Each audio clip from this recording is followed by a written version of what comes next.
ஒன்றான யாவே தேவனுடைய கிருபையால் அவருடைய குமாரனும் நம் கர்த்தருமாகிய இயேசு கிறிஸ்து நாமத்தில் உங்கள் அனைவருக்கும் வாழ்த்துக்களை தெரிவித்துக் கொள்கிறேன். கடந்த மாதம் என்னுடைய சேனலில் பேசின சப்ஜெக்ட் பைபிள் வேதாகமத்தை பற்றி பேசிட்டு இருந்தோம். அநேகர் வந்திருந்தீர்கள், ஆனால் வராதீர்கள். யூடியூப்பில் அதனுடைய ப்ரோக்ராம் இருக்குது. ஒவ்வொரு சண்டையும் பிரசங்கம் நடந்தது யூடியூப்பில் வந்துக்கிட்டு இருக்குது.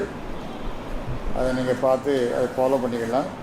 அதனால் பழைய பிரசங்கத்தையும் பைபிள் சம்பந்தமான காரியத்தையும் அதை பார்த்து கேட்டு அறிந்து கொள்ளுங்கள். முக்கியமாக நான் பார்த்தது, போன வகுப்பில் பைபிள் என்ற வார்த்தை வேதாகமத்தில் கிடையாது, எங்கேயுமே கிடையாது. ஒரு சமயம் ட்ரினிட்டிங்கிற வார்த்தை வேதாந்தத்தில் இருக்கிறதா, அதை நீங்கள் ஏன் தொழுகிறீர்கள் என்று கேட்கும்போது ஒருத்தர் கேட்ட கேள்வி, பைபிள் என்ற வார்த்தையும் பைபிளில் கிடையாது, ஏன் பைபிள் சொல்கிறீங்க என்று மடக்கி கேட்டார்.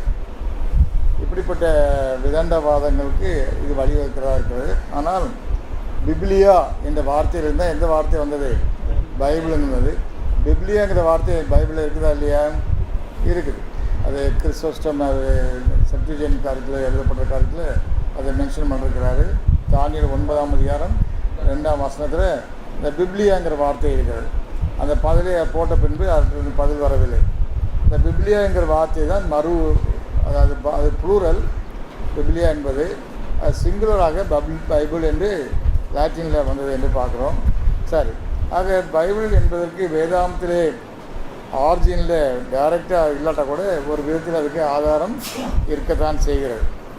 ஆனால் வேதாகமத்தில் யேசு கிறிஸ்து இந்த பைபிள் என்று குறிப்பிடவில்லை. புதிய ஏற்பாட்டில் அவர் என்ன சொன்னார்? வேத வாக்கியங்கள், பிரமாணங்கள் அல்லது தீர்க்க தரிசனங்கள், இப்படி பலவிதமான முறையில் தான் அதை அட்ரஸ் பண்ணியிருக்கார். அது வேத வாக்கியங்கள் என்பது அடிக்கடி உபயோகிக்கப்பட்ட இந்த ஸ்கிரிப்சர்ஸ் என்று உபயோகிக்கப்பட்ட வார்த்தை தான் நாம் வேதாந்தத்தில் கொடுக்கப்பட்ட பெயராக இருக்கிறதை பார்க்கிறோம். அடுத்தாற்போல் வேதாகமத்தில் உள்ள பிரிவுகளை பற்றி பார்த்தோம். பழைய ஏற்பாட்டிலே அது 3ஆக இருக்கிறது என்று பார்த்தோம். என்ன பிரிவுலாம்? தோரா, நெபிம், கெதுபிம். இந்த 3ஐயும் சேர்த்து அவர் ஷார்ட்டாக என்ன சொல்லுவாங்க? சனக் என்று சொல்லுவார்கள் என்று பார்த்தோம். சரி, அடுத்தாற்போல் புதிய ஏற்பாட்டில் அப்படிப்பட்ட பிரிவு எதுவுமே கிடையாது. பழைய ஏற்பாட்டு புத்தகங்கள் வரிசையும் இந்த முறையின்படி தான் யூத முறையிலே அமைக்கப்பட்டிருக்கிறது. தோரா, நெபிம், கெதுபிம் இந்த முறையில் அமைக்கப்பட்டிருக்கிறது.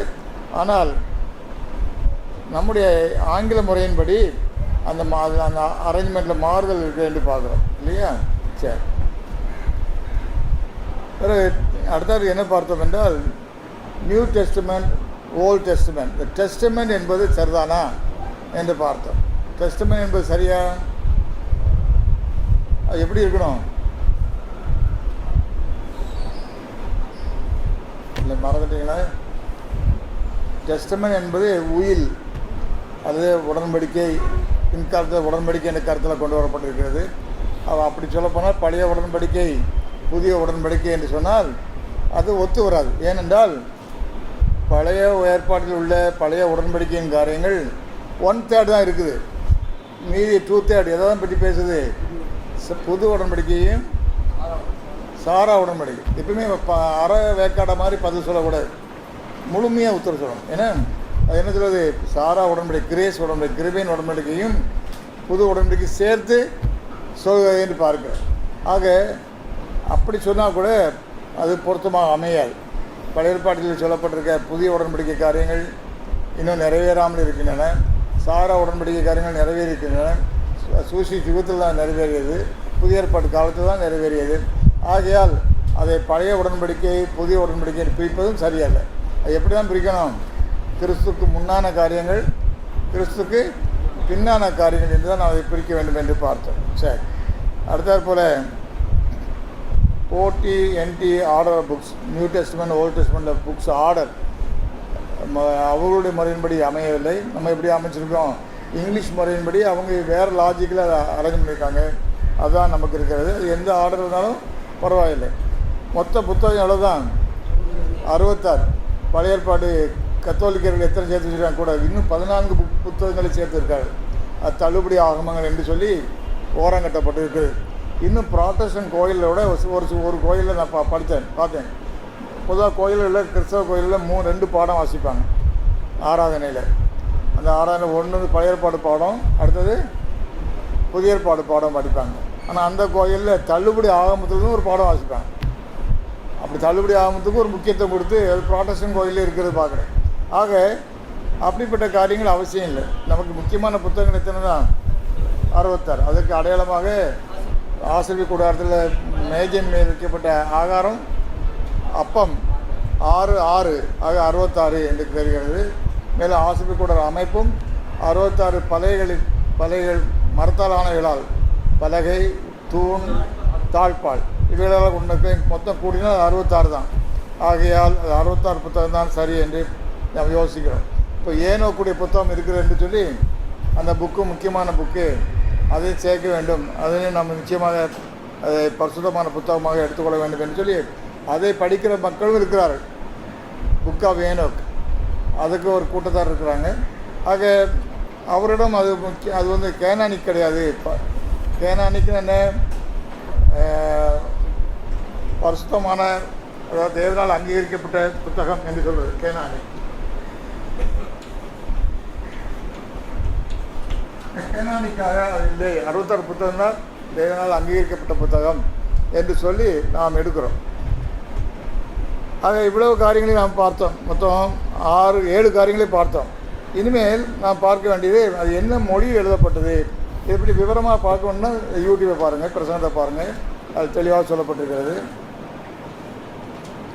வேத புத்தகம் எந்த மொழியில் எழுதப்பட்டது என்றது அடுத்த கேள்வி. எந்த மொழியில் எழுதப்பட்டது? எபிரேய மொழி, கிரேக்க மொழி, அரமிக் மொழி என்று சொல்லப்படுது. பழைய ஏற்பாடு எல்லாமே என்ன மொழியில் எழுதப்பட்டது? எபிரேய மொழியில் எழுதப்பட்டது என்று பார்க்குறோம். ஆனால் பழைய ஏற்பாட்டில் சில பகுதிகள் எபிரேய மொழியில் எழுதப்படலை. இப்போ எரேமியாவில் 10ஆம் அதிகாரம் 11ஆம் வசனம், எஸ்ரா 4ஆம் அதிகாரம் 8 முதல் 6, அதுபோல் 7ஆம் அதிகாரம் 12 முதல் 26, தானியல் 2ஆம் அதிகாரம் 4 முதல் 7, சில வசனங்கள் ஊட சில வசனங்கள் எழுதப்பட்டிருக்கு. அரமேக்கில் எழுதப்படும். அரமேக்கில் எழுதப்பட்டிருக்கிறதா? இது எதில் எழுதப்பட்டிருக்கு? நமக்கு கிடைக்க எழுத்துச்சுவடிகளில் காணப்படும். ஒரிஜினல் எழுத்துச்சுவடிகள் எங்கே இருக்குதா? எங்கேயுமே கிடையாது. அது முக்கியமாக அறிந்து கொள்ள வேண்டும். வேதாகமத்தினுடைய அசல் எழுத்து படைப்புகள் எங்கேயுமே இல்லை. அதாவது மோசையால் எழுதப்பட்ட எழுத்துச்சுவடிகள் அல்லது தானியேலால் எழுதப்பட்டது, பரிசுத்த பவுலால் எழுதப்பட்டது, அந்த ஆக்கியோர்களால் எழுதப்பட்ட எழுத்துச்சுவடிகள் எங்கேயுமே கிடையாது. எல்லாம் அழிக்கப்பட்டு போயிட்டு நம்மகிட்ட என்னதான் இருக்குது? அவர்கள் எழுதினவைகளை காப்பி பண்ணி வந்த எழுத்துச்சுவடிகள் தான் இருக்குது. தவிர ஒரிஜினல் அசல் எழுத்துச்சுவடிகள் கிடைக்கவில்லை, அழிக்கப்பட்டு போயிட்டன. ஏன்னால் இஸ்ரேல் ஜனங்களை அடிக்கடி நினைச்சதாங்க விரோதிகள் அழித்தார்கள். அவர்கள் அழிக்கும் பொழுது எதுவும் அவங்களுக்கு நோக்கமாக இருக்கும்? அவர்கள் உபயோகிக்கிற வேதாகமம், அவருடைய ஆலயம், அந்த ஆலயத்தில் உள்ள தங்கங்கள், பொன், இப்படிப்பட்ட நோக்கங்கள் தான் வருவாங்க. ஆலயத்தை இடித்து போடுவாங்க, அதனுடைய தங்கங்களை கொள்ளையடித்து விட்டு போவாங்க. அடுத்தாப்புல அவர் வைத்திருக்கிற தேவனுடைய வார்த்தையாகிய எழுத்து சுவடிகளை அழிப்பார்கள். இதுதான் அவருடைய எதிரிகளுடைய நோக்கமாக இருந்தன. ஆகவே இந்த காரியத்தை பார்க்கும் பொழுது இவைகளெல்லாம் அழிக்கப்பட்டு போயிட்டுது. எதுதான் இருக்குது? எழுத்து சுவடிகள் தான் கிடைக்கிறது என்று பார்க்குறோம். சரி, இப்போ ஆக இப்போ ஒரிஜினல் எப்படின்னு நமக்கு தெரியாது. இப்போ கிடைத்திருக்க எழுத்துச்சுவடிகளில் ஊட என்ன இருக்குது? அரேமேக்கால் எழுதப்பட்ட சில பகுதிகள் ரொம்ப சொற்பாடுகள் காணப்படுவதை பார்க்கிறோம். புதிய ஏற்பாடை பொறுத்த வரைக்கும் அது எதை கிடைக்கிது? கிரேக்க மொழியில் இருக்குது. கிரேக்க மொழியில் இருக்கிறது என்று பார்க்குறோம். இப்போ எபிரேய மொழியை பொறுத்த வரைக்கும், பழைய ஏற்பாடை பொறுத்த வரைக்கும் நம்ம என்ன பார்க்குறோம்? அவர்கள் சிறை இருப்புக்கு வந்த பின்பு எல்லாருமே எழுத்து வச்சு வச்சுருப்பாங்க. கொஞ்சம் எடுத்து வச்சு ஆரம்ப காலத்தில் இங்கே கூட லேமன் ஹோம் முஸ்லீம் மூமெண்ட் இருக்கிற மூத்த சகோதரர்கள் அநேக எழுத்து பிரதிகளை வச்சு படிச்சுட்டு வந்தாங்க. அந்த காலத்தில் உள்ள மூத்த சகோதரர்கள் சிலர் நினச்சிவாங்க அது தமிழாக்கம் பண்ணி அதை பலவிதமான காப்பி எடுத்து அனுப்பி வச்சுருப்பாங்க. அதை வைத்து கொண்டு இருப்பாங்க. சகோதரர் ஒருத்தர் பார்க்கும்போது உங்கள்கிட்ட என்னென்ன காப்பிலாம் இருக்குது நீங்கள் இந்த இது வச்சுருக்கீங்களா, அதை எனக்கு கொடுங்க, நானும் காப்பி பண்ணிடுறேன். இப்படி காப்பி பண்ணி தான் எனக்கு அங்கே படிச்சுட்டேன் நான் ஆதி காலத்தில். அமிர்தா பாண்டியோட சகோதரட்டெல்லாம் பெரிய பெரிய நோட் புக்கில் அவர் எழுதி வச்சதெல்லாம் உண்டு. அநேகருக்கு அவர் எழுதி அனுப்புவார். இவ்விதமாக தான் சத்தியம் பரவி கொண்டு வந்தது. அப்போ தேவேற்பாடு பத்திரிக்கை கிடையாது. தேவேற்பாடு பத்திரிக்கை வந்தனால தான் அதெல்லாம் நின்று எல்லாருக்கும் சத்தியம் எல்லாருக்கும் கிடைக்கிற மாதிரி வந்தது. ஆக அந்த காலங்களில் எல்லாம் தேடி அலைவார்கள் சத்தியத்துக்காக. ஒரு சகோதரியை பார்த்து என்னென்ன இதெல்லாம் மொழி பார்க்கும் அவங்க வச்சுருக்கீங்கன்னு வாங்கி எழுதி வாங்கிக்கிடுவாங்க, அல்லது ஜிராக்ஸ் எடுத்துக்கிடுவாங்க. இதை மாதிரி தான் உட்காந்து படித்தார்கள். அதே போல் அந்த காலத்தில் என்ன பண்ணியிருப்பாங்க, மூளை எழுத்துச்சுவடிகள் கிடையாது. யாராவது எழுதி வச்சுருக்க எழுத்துச்சுவடிகளை என்ன செய்வாங்க, வாங்கி எடுத்து எழுதி கொண்டு இது படிச்சுட்டு இருப்பாங்க. அப்படி தான் வேத புத்தகத்தை அவர்கள் படித்து கொண்டு வந்தார்கள் என்று பார்க்குறோம். ஆகையால் சிறையிருப்பிலிருந்து வெளியே வந்த பின்பு யார் அனுப்புகிறாங்கள, எருசலேமுக்கு போங்க சொல்லி அனுப்புனது யார்? கோரேஸ் ராஜா. எத்தனை வருஷம் கழிச்சு? 70 வருஷம் கழிச்சு. இப்போ 70 வருஷம் கழிச்சு அனுப்பும்போது அநேக சீரழிவாகி போயிடுச்சு. நாடே இல்லாமல் போயிடுச்சு. என்னது? ஆமாம், லாங்குவேஜே எனக்கு சாக ஆரம்பிச்சு செத்து போன்னு சொல்லுவாங்க. எப்ரே மொழியே நினச்சிட்டு செத்து போயிட்டுங்கிறாங்க. அடுத்தாப்புல எஜுகேஷன் இன்ஸ்டியூஷன் நம்ம இது போலாம் இருக்காது இல்லையா, பழக்க வழியில் மொழியை வந்துகிட்டு இருக்கோம். அது மொழியை அவங்க பல விதமாக கலப்படமாக பல நாடுகளுக்கு நாடு கடத்தப்பட்டார்கள். நேபாத் நேச்சர் என்ன பண்ணான், அந்த இஸ்ரேல் தேசத்தில் மற்ற தேசத்து மக்களை கொண்டு குடியேற்றிட்டான். ஆகையால் எல்லா கலாச்சாரமும் அது எனக்கு அந்த இஸ்ரேலுங்கிற கலாச்சாரம் சீரழிஞ்சு பலவிதமான கலப்படங்கள் உள்ள வந்ததுனால மொழிகளும் மறந்து போயிடுச்சு, எபிரேய மொழியும் மறந்து போயிடுச்சு. ஆகவே தான் அவர்களுக்கு திரும்ப கூட்டி சேர்க்கும்போது அவரவர் யார் யார் காப்பி பண்ணி வச்சுருந்தாலும் கொஞ்சம் கொஞ்சம் பகுதி அனுப்பிச்சிருப்பாங்க, வச்சுக்கிட்டு அதை தான் உட்காந்து படிச்சுக்கிட்டே இருப்பாங்க. அந்த மொழிபெயர்ப்பெல்லாம் சேர்த்து பார்க்கும்போது அதில் பலவிதமான எண்ணங்கள் வித்தியாசங்கள் இல்லை, பலவிதமான வித்தியாசங்கள். எழுத்து பிழை இருக்கலாம், வார்த்தைகள் சேர்க்கப்பட்டிருக்கலாம், வார்த்தைகள் விடப்பட்டிருக்கலாம், விடப்பட்ட அநேக குழப்பம் இருந்தது. ஆகவே தான் என்ன செய்தாங்க, 72 கிரேக்க நிபுணர்கள், 72 எபிரேய நிபுணர்கள், ஆனால் கிரேக்க மொழியில் என்ன செய்வாங்க, அதை பழைய ஏற்பாடை மொழிபெயர்த்து அதை உண்டாக்கி வைத்தார்கள். அப்போது 72 பேர் செய்ததுனால அந்த அதுக்கு என்ன பேர் வந்து இல்லையா, இல்லையா, சப்டிவியன்ட்ங்கிற இது வந்து காரணம் 72 பேர். 70 செப்டுங்கிற வார்த்தை எது வருது, 70ங்கிற கருத்துக்கு வரும். சரி, ஆக அந்த 70 பேர் கொண்டு செய்ததுனால இது 70 பேர் யார்? எபிரேய நிபுணர்கள், எபிரேய மொழி நிபுணர்கள். ஆனால் எபிரேய மொழி என்ன செய்யலை, வழக்கத்தில் இல்லை, சீரழிஞ்சு போயிட்டு. அப்பவும் தீர்க்கமாக இருந்த மொழி என்ன மொழி? கிரேக்க மொழி. அப்போ கிரேக்க மொழியில் என்ன செய்கிறாங்க, எழுதுனாங்க. அப்போது மூளை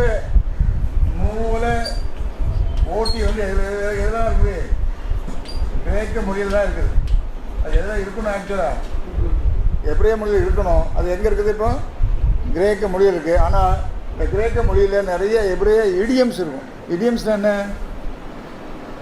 தமிழில் விட அநேக சமயம் இடியம்ஸ் யூஸ் பண்ணுவோம். அவன் அவங்க வீட்டில் ஒரு 10,000 ரூபா தூக்கிட்டு கம்பி நெட்டிட்டாமா சொல்லுவோம் இல்லையா, அப்படி சொல்லுவோம் இல்லையா. அவன் வீட்டில் அப்படி 10,000 தூக்கிட்டு கம்பி நெட்டிட்டாமா, கம்பியை நீட்டிகிட்டே போனான். அது ஒரு இடியம் இல்லையா. அதே போல் அநேக இடியங்கள் வேதாந்தத்தில் இருக்குது. அதுக்கு தமிழ் என்ன சொல்லலாம், இடியம்க்கு என்ன சொல்லலாம்,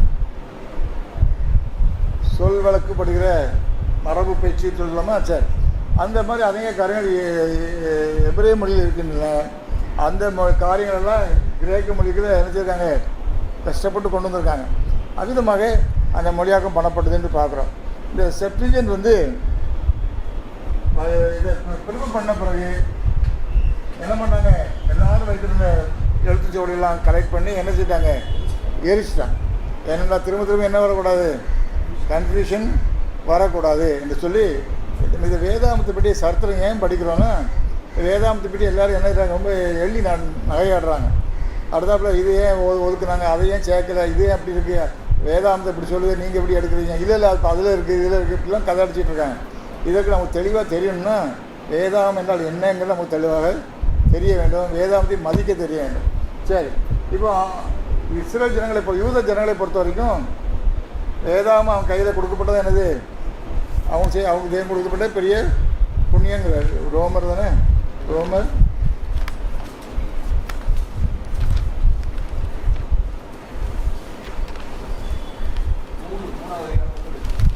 3ஆம் அதிகாரம் 1-2 படிங்க. இப்படியானால் யூதனுடைய மேன்மை என்ன? விருத்த சேதனத்தினாலே பிரயோஜனம் என்ன? அது எவ்விதத்திலும் மிகுதியாக இருக்கிறது. தேவனுடைய வாக்கியங்கள் அவர்களிடத்தில் ஒப்புவிக்கப்பட்டது விசேஷித்த மேன்மையாகி. தேவனுடைய வாக்கியங்கள் ஆரக்கஸ், பைபிளுக்கு இன்னொரு பேர் என்ன? ஆரக்கஸ் ஆஃப் காட். ஆரக்கஸ் ஆஃப் காட், அதான் ரோமர் படி, ரோமர் 3:2 படி ஆரக்கல்ஸ் ஆஃப் காட், அதான் பைபிளுக்கு கொடுக்கப்பட்ட பேர். சரி, தேவனுடைய வாக்கியங்கள், சொற்கள், அவர் பேசின வார்த்தைகளை யூதர்களுக்கு ஒப்புவிக்கப்பட்டதான் மேன்மை, அவருக்கு கொடுக்கப்பட்ட பெரிய மேன்மை. புரஜாதியாட்ட கொடுத்துருந்தாங்கன்னா எப்படி இருக்கும்?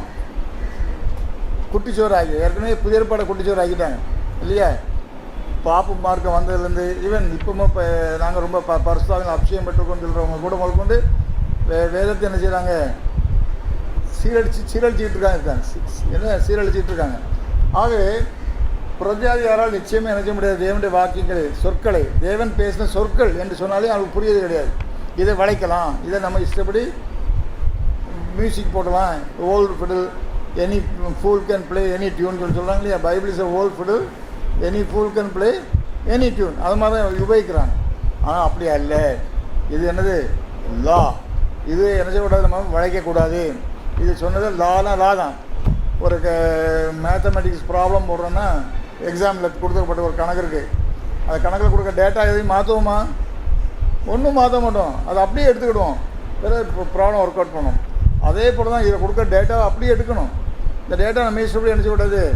மாற்றக்கூடாது.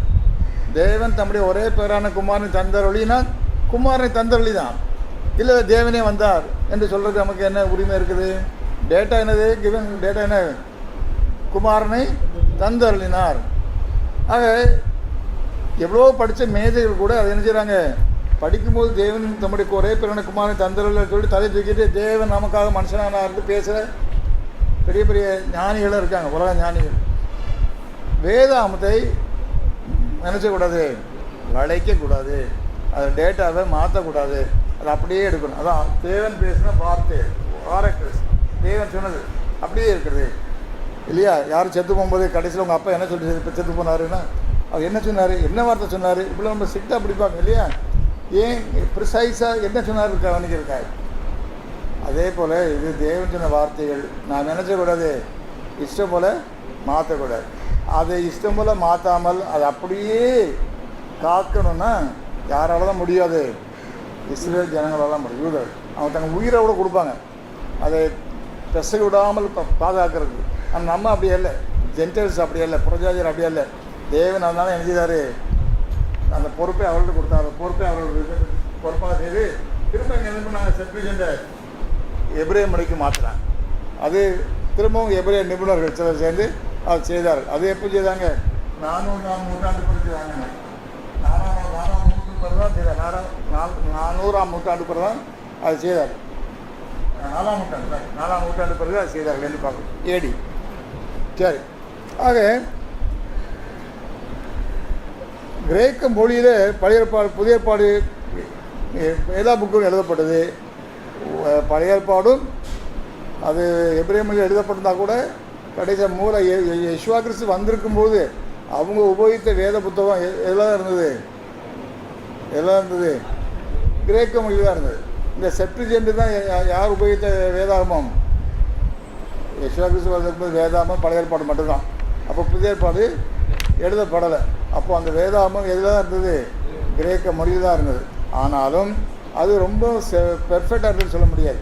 ஏனென்றால் பரிசுத்த பவுல் அதில் சில வசனங்களை கோட் பண்ணும்போது அது திருத்தி கோட் பண்ணுறார். அப்போ என்ன இருக்கிறது? அந்த மொழியாக்கத்திலையும் பெசகுகள் இருக்கிறது என்று அறிகிறோம். ஆனால் பரிசுத்த பவுல் என்ன செய்கிறாரு? அதை திருத்தி கோட் பண்ணுறதை பார்க்கிறோம். சரி, ஆக ஒரிஜினல் லாங்குவேஜ் என்பது ஓட்டி வந்து மூளை ஓட்டி வந்து எப்படியே முடியாது இருந்தால் கூட அது பழக்கத்தில் வந்தது. யேசுவா கிறிஸ்து காலத்தில் பழக்கத்தில் இருந்து எதில் தான் இருந்தது? கிரேக்க மொழி இருந்தது. இப்போ எதில் கிடைக்குது? எபிரேய மொழியில் கிடைக்கிறது. எபிரேய மொழியில் த பெஸ்ட் ஹீப்ரூ லாங்குவேஜ் என்று சொல்லப்போனால் பைபிள் தான் அவங்களுக்கு. ஏன் மொழி இழந்து போய் செத்து போய் திரும்ப நினச்சிருக்காங்க, அதை ரிவைவ் பண்ணி பெர்ஃபெக்டாக கொண்டு வந்தாங்க. அவர் அதெல்லாம் ரொம்ப கிடையாது. அவங்களுக்கு ரொம்ப டிவோஷனும் உண்டு அந்த மொழி மேலே. பெர்ஃபெக்டாக கொண்டு வந்து இப்பவும் கூட அந்த அவங்கள லிட்ராசிட்டின்னு சொல்லுவாங்க இல்லையா, அந்த மொழியினுடைய என்ன சொல்கிறது, மொழியினுடைய செம்மொழி கனித்தமிழ் அந்த செந்தமிழ் அப்படிலாம் சொல்கிறாங்க தமிழில். அந்த மாதிரி உள்ள காரியங்கள் மேலே உச்ச நிலையில் இருக்கிற அந்த எபிரேய மொழியில் அந்த ஆர்டர் எதுதான் கிடைக்குது? அவருடைய எபிரேய பைபிளில் தான் இருக்குது என்று பார்க்குறேன். அதே போல் கிரேக்க மொழி எடுத்துக்கிட்ட அநேகருக்கு புதிய ஏற்பாடு எழுத்துச்சுவடிகள் அதே போல் தான் ரொம்ப காலம் என்ன செய்யுது, எழுத்துச்சுவடிகள் அழிஞ்சு போச்சுது. அப்போது அவங்க காப்பி தான் கிடைக்கிது. அதே மாதிரி எழுத்துச்சுவடிகள் பார்க்கும்போது அந்த மொழியாக்கங்கள் உள்ள கிரேக்க மொழியெல்லாம் சாதாரண கிரேக்க மொழியாக இருந்தது. சாதாரண கிரேக்க மொழியாக இருந்தது. ஆனால் என்ன பைபிளில் எப்படி சாதாரண கிரேக்க மொழியாக இருக்கிறது சிறப்பு இல்லையே என்று அநேகர் யோசித்து கொண்டு இருந்தாங்க. ஆனால் என்ன ஆச்சுது,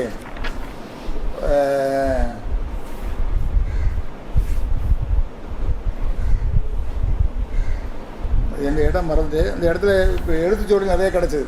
அந்த எழுத்துச்சுவடிகளில் ஸ்காலர்லி கிரேக்கில் எழுதப்பட்ட புதிய ஏற்பாடு கிடச்சிது. ஸ்காலர்லி கிரேக்க மொழி எழுதப்பட்ட, அதுவும் உன்னத கிரேக்க மொழி எழுதப்பட்ட புதிய ஏற்பாடுக்கு நகல்கள் எழுத்துச்சுவடிகள் புதிய ஏற்பாடாக கிடைக்காது, எழுத்துச்சுவடிகளாக கிடைத்தது. அதை பார்த்த பின்பு வேதாகமம் ஒரிஜினலாக பரிசுத்த ஆவியால் எழுதப்பட்ட வார்த்தைகள் எப்படிப்பட்ட வார்த்தைகள்? சிறந்த இலக்கியம் உள்ளவைகள், சிறந்த இலக்கியம், கிரேக்க இலக்கியத்தை உடையது என்று பார்க்குறோம். எபிரேய மொழி மட்டுமல்ல, பழைய ஏற்பாடு மட்டுமல்ல, சிறந்த எபிரேய இலக்கியம். இது எப்படி இது? கிரேக்க மொழியும் சிறந்த இலக்கியமாக இருக்கிறதை பார்க்கிறோம். ஆகவே இந்த பைபிள் டிரான்ஸ்லேஷன் என்று எடுக்கும்போது அநேகர் என்ன சொல்லுவாங்க, நானும் சின்ன வயதில் அப்படி தான் நினச்சிக்கிட்டேன், இதுதான் பைபிள் மேலேருந்து பூமி குதிச்சு வந்த பைபிள், இது என்னது மேலேருந்து குதிச்சு நமக்கு பைபிள், இது தேவனே நமக்கு கொடுத்தாரு, இதுதான் பைபிள் பைபிள் நினச்சிக்கிட்டேன். ஆனால் படிக்க தான் இதே என்னது இருக்குது, attempted translation of the Bible. Attempted translation of பைபிள்னா என்ன அர்த்தம்? முயற்சிக்கப்பட்ட மொழியாக்கமான ஏத வார்த்தைகள். ஆகையால் முயற்சிக்கப்பட்ட செய்த முயற்சிக்கு வந்தாலும் என்ன அர்த்தம் இருக்குது? திருவனியாக முழுமையாக முயற்சி அடைஞ்சிட்டான்னு தெரியுமா? தெரியாது. அதுமாதிரி மொழியாக்கம் என்று சொல்லும் போதே என்ன சொல்லுவாங்க, மொழியாக்கத்தில் பெசகுகள் குறைகள் இருக்கும். இப்போ எனக்கு ஒரு ஆங்கில லெட்டர் வருது, நான் பிரதர் ரம்போலட்டை கொடுக்குறேன், அடைக்கலசாமி பிரதர் ஒன்று கொடுக்குறேன், அதே லெட்டர் காப்பி பல்லாட்டை கொடுத்து மொழியாக்கம் பண்ணுங்கன்னு சொன்னால், தமிழில் பண்ணுங்கன்னு சொன்னால் ஒவ்வொருத்தரும் மொழியாக்கம் பண்ணுவாங்க இல்லையா? பிரதர் ராதாகிருஷ்ணன் அவருடைய அனுபவத்தில் உள்ள இலக்கியத்தை வச்சு அவர் பண்ணுவார், அடைக்கலசாமி அவருடைய இலக்கியத்தை வச்சு பண்ணுவார், ரம்போல அவருடைய இலக்கியத்தை பண்ணி சொல்லுவார். எல்லோரும் கருத்து ஒன்றாக இருக்குமே தவிர அதை உபயோகித்த வார்த்தைகள் ஒன்றாக இருக்குமா? இருக்காது. அதில் வித்தியாசங்கள் வரும். அந்த வார்த்தைகளை பொறுத்த வரைக்கும் அந்த வார்த்தையின் செழிப்பு, அந்த வளம் என்பது ஒவ்வொரு வார்த்தைக்கு வார்த்தை வித்தியாசம். ஆக அந்த வளத்துக்கு தக்க அதனுடைய அர்த்தமும் மாறுபடும். ஆக இப்படிப்பட்ட மொழியாக்கங்களில் உள்ள பெசகுகள் நம்மளுக்கு காணப்படுகிறது நம்மளோட மொழியாக்கங்களில். ஆகவே தான் இதில் மொழியாக்கம் அட்டம் பண்ணது என்று நம்ம எடுப்போமானால் நமக்கு என்ன வரும்? இது மேலே என்ன வராது? ஒரே மூட நம்பிக்கையான பற்று இருக்காது.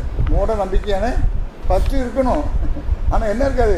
மூட நம்பிக்கையான பற்று இருக்காது. இன்னொரு மொழியாக்கத்தை பார்த்து அது ஒரு சிறப்பான கருத்தை கொடுத்தால் நம்ம என்ன செய்வோம்? உடனே அதை எடுத்துக்கொள்ள மானதோ. இதுதான் தேவனால் கொடுக்கப்பட்ட பைபிள் என்று மூட நம்பிக்கையோடு இருந்தோம்னால் வேறொரு கருத்து வந்தால் கூட எடுக்க சொல்லாது இல்லையா? இப்போ டச் மீ நாட், இப்போ சமீபத்தில் ஒரு கான்ட்ரவர்சி, இந்த டச் மீ நாட், மரியாதை பார்த்து யேசுவா என்ன சொல்கிறாரு? என்னை தொடாதே, நான் என் பிதாவினிடத்தில் போகவில்லை, அங்கே தவமாட்டா போய் என்னை தொட்டுப்பார். அப்போ அவரே ஆளுக்கு தக்க பேசுகிறாரா என்று கேள்வி கேட்டால் சிலருக்கு என்னென்ன இருக்குது, அதுக்கிட்ட போயிட்டு வந்தார், அங்கே அதுக்கு முன்னாடி போகாமல் இருந்தார், இங்கே அது இடையில நினச்சிட்டாரு, இதாகிட்ட போயிட்டு வந்துட்டார், இப்படிலாம் நினைக்கிறாங்க. ஆக தான் அப்படி சொன்னார், அங்கே அப்படி சொல்லலாம் இருக்குது. ஆனால் அது ஒரிஜினல் டிரான்ஸ்லேஷனில் அப்படி அல்ல, பற்றி கொண்டிராதே, என்னை பிடித்து கொண்டே இராதே. நான் பிடிச்சிட்டு தான் இருக்கிறேன், நீ பிடிச்சிக்கிட்டு இருக்காத. நான் என்ன செய்கிறேன், நான் பிதாவிட்ட போக மாட்டேன், இங்கே தான் இருக்கிறேன், நீ போய் சீசருக்கெல்லாம் போய் சொல்லு, நான் இங்கே தான் இருப்பேன். அவளுடைய பயம் என்ன, போயிடுவாரோ யேசுவா கிறிஸ்து என்று பயந்துகிட்டு இருக்கிறேன். அப்போ அதை தேய்ச்சிக்கிறார், அவர் அன்பாக என்ன செய்கிறார், தேய்ச்சிக்கிறார். அதே புரியாமல் என்ன செய்கிறாங்க, தவறாக மொழியாக்கம் பண்ணுறார். பெற்ற மொழியாக்கம் வரும்போது என்ன செய்கிறாங்க, அது ஏற்றுக்கொள்ள மனசு இல்லை. ஏன்னா கேஜேவி குரூப்னு ஒன்று இருக்குது, கேஜேவி கிறிஸ்டின் சொல்லி ஒரு குரூப் இருக்காங்க. அவங்க எதுக்கு இதுக்கு விரோதம், கேஜேவி மொழியாக்கத்துக்கு விரோதமாக என்ன சொன்னாலும் அவங்க ஏற்றுக்கொள்ள மாட்டார். ஏனென்றால் அதான் எனது கோல்ட் ஃப்ரம் த ஸ்கை, தேவன் வந்து பைபிள் என்று அடித்து கொண்டிருக்காங்க. ஆகவே அவர்களுக்கு பொறுத்த வரைக்கும் இதை மாதிரி காரியங்களை சொன்னால் எடுக்காது. ஆனால் நாம் சத்தியத்தை படிக்கிறோம், சத்தியத்தில் ஊன்றே கட்டப்பட வேண்டும். அப்படி என்றால் நமக்கு முதல்ல என்ன செய்யணும், இந்த டிட்டாச்மெண்ட் தேவை. என்ன டிட்டாச்மெண்ட், இது ஒரு மொழியாக்கம் தான், இது பல மொழியாக்கங்களில் பார்க்க வேண்டும். அந்த மொழியாக்கம் என்ன சொல்லுது, சில காரியங்களில் கன்ஃபியூஷன் வரும்போது நம்ம உடனே என்ன நினைக்கிறோம், இது மொழியாக்கத்தில் பெசகு இருக்குதா, வேறு மொழியாக்கத்தை பார்ப்போம் என்று பார்க்கணும். அது பார்த்து நான் படிக்க ஆயத்தமாக இருக்க வேண்டும்.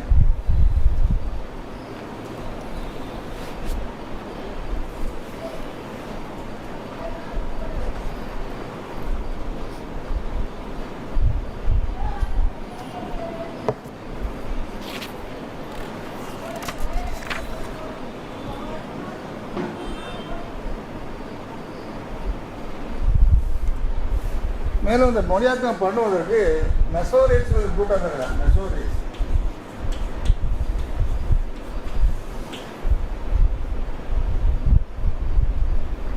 மெசோரேட் தான் இப்போ சொல்லணும் ஒரிஜினல் உச்சரிப்பு, ஆனாலும் நம்முடைய வழக்கத்துக்கு மெசோரேட்ஸ் வச்சுக்கலாம். இந்த மெசோரேட்ஸ் யார், இவங்க எபிரேய மொழி நிபுணர்கள் மட்டுமல்லாமல் இவர்கள் எதை சொல்லுவாங்க, இலக்கணத்தையும் சொல்லுவாங்க. மொழி இலக்கணம், அது எப்படி உச்சரிக்கணும் இல்லையா. இப்போ ஆங்கிலத்தில்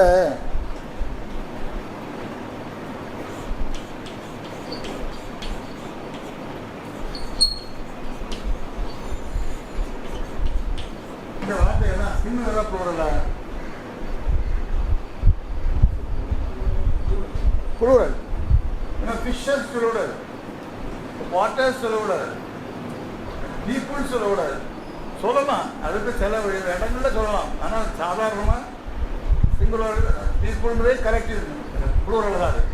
வாட்டர்னாலே மொத்தத்தை அது மாதிரி ஃபிஷ்னாவும் அது அநேக ஃபிஷ்ஷாகவும் இருக்கலாம், ஒரு ஃபிஷ்ஷாகவும் இருக்கலாம். ஆக இப்படிப்பட்ட காரியங்கள்லாம் இருக்குது. இதெல்லாம் யார் டீச் பண்ணுவாங்க, கிராமர் படித்தோம். இதுதான் யார், சரி.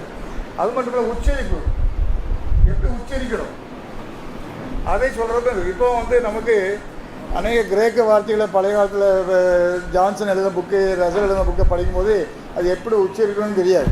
ஆனால் தேவனுடைய கிருபையினால் இப்போ என்ன கிடச்சிட்டு, அந்த நம்ம செல்லில் டிக்ஷனரி போட்டு வச்சா அந்த டிக்ஷனரியில் என்ன வருது, ப்ரொனன்சியேஷன் வருது. அதை கிளிக் பண்ணால் அது எப்படி உச்சரிக்கணும் என்று சொல்லப்பட்டிருக்கு வருது. இப்போ செப்டுஜென்ட்னா நம்ம செப்டுஅஜென்ட் அப்புறம் உச்சரிக்கணும் இல்லையா, செப்டுஅஜென்ட். அப்போ இதை மாதிரி உச்சரிப்பையும் சொல்லிக் கொடுக்கக்கூடிய அளவுக்கு இப்போ இருக்குது. அதெல்லாம் யாரும் சொல்லிவிட்டா மேசரி. ஏன் அது தேவைப்பட்டது, அந்த மொழி செத்து போச்சு, எபிரேய மொழி திரும்ப உயிர்ப்பிக்கப்படும் போது அந்த வார்த்தையை உபயோகிக்கிற காரியங்களில் ரொம்ப கவனமாக இருக்கணும்.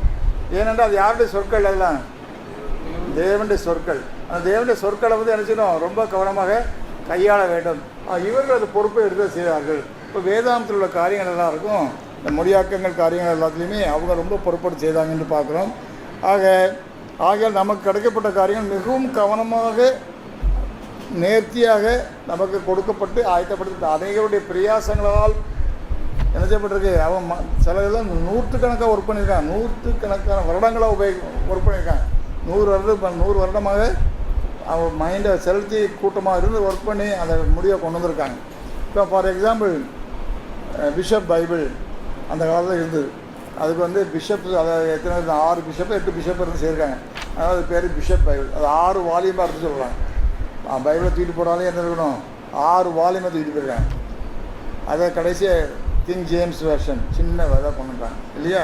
ரொம்ப கன்சைஸாக. அதுக்கு சாதாரண நடந்திருக்குமா? சாதாரணம் செய்ய முடியுமா? இப்போ வின்ஸ்டன் சர்ச்சில் ஒரு சமயம் ஒரு ஃப்ரெண்டுக்கு லெட்டர் எழுதினார்.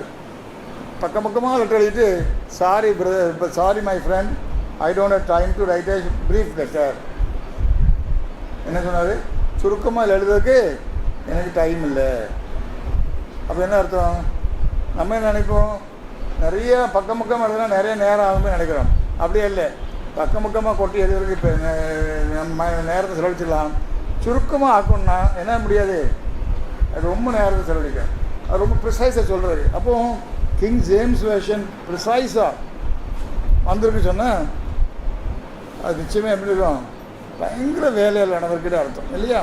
ஆக அவ்விதமாக தேவனுடைய பெரிதான கிருபையினாலே ஆதி காலத்தில் தேவனுடைய பிள்ளைகள் அப்படியே தேவனுடைய வழி நடத்தினால வேதாகமத்தை என்ன செஞ்சுருக்காங்க?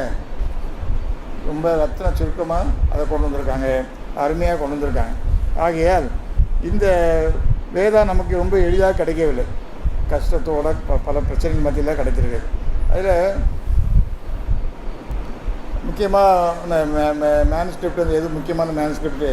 Vatican manuscript.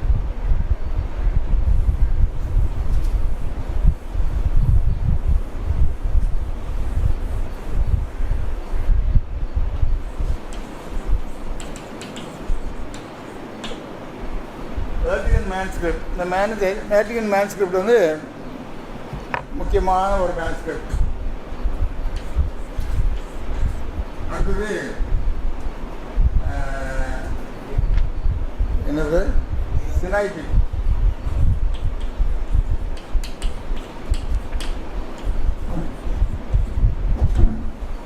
இதுவும் முக்கியமான மேனுஸ்கிரிப்ட் இல்லையா? இப்போ அலெக்சாண்டியன் மேனுஸ்கிரிப்ட், இதுலேயும் பல மேனுஸ்கிரிப்ட்ஸ் இருக்குது. ஆனால் இந்த 2 மேனுஸ்கிரிப்ட் முக்கியமானது. அலெக்சாண்டியன் மேனுஸ்கிரிப்ட் முக்கியமானது தான். சரி, இதெல்லாம் வந்து எந்த காலத்துக்கு கட்டியது?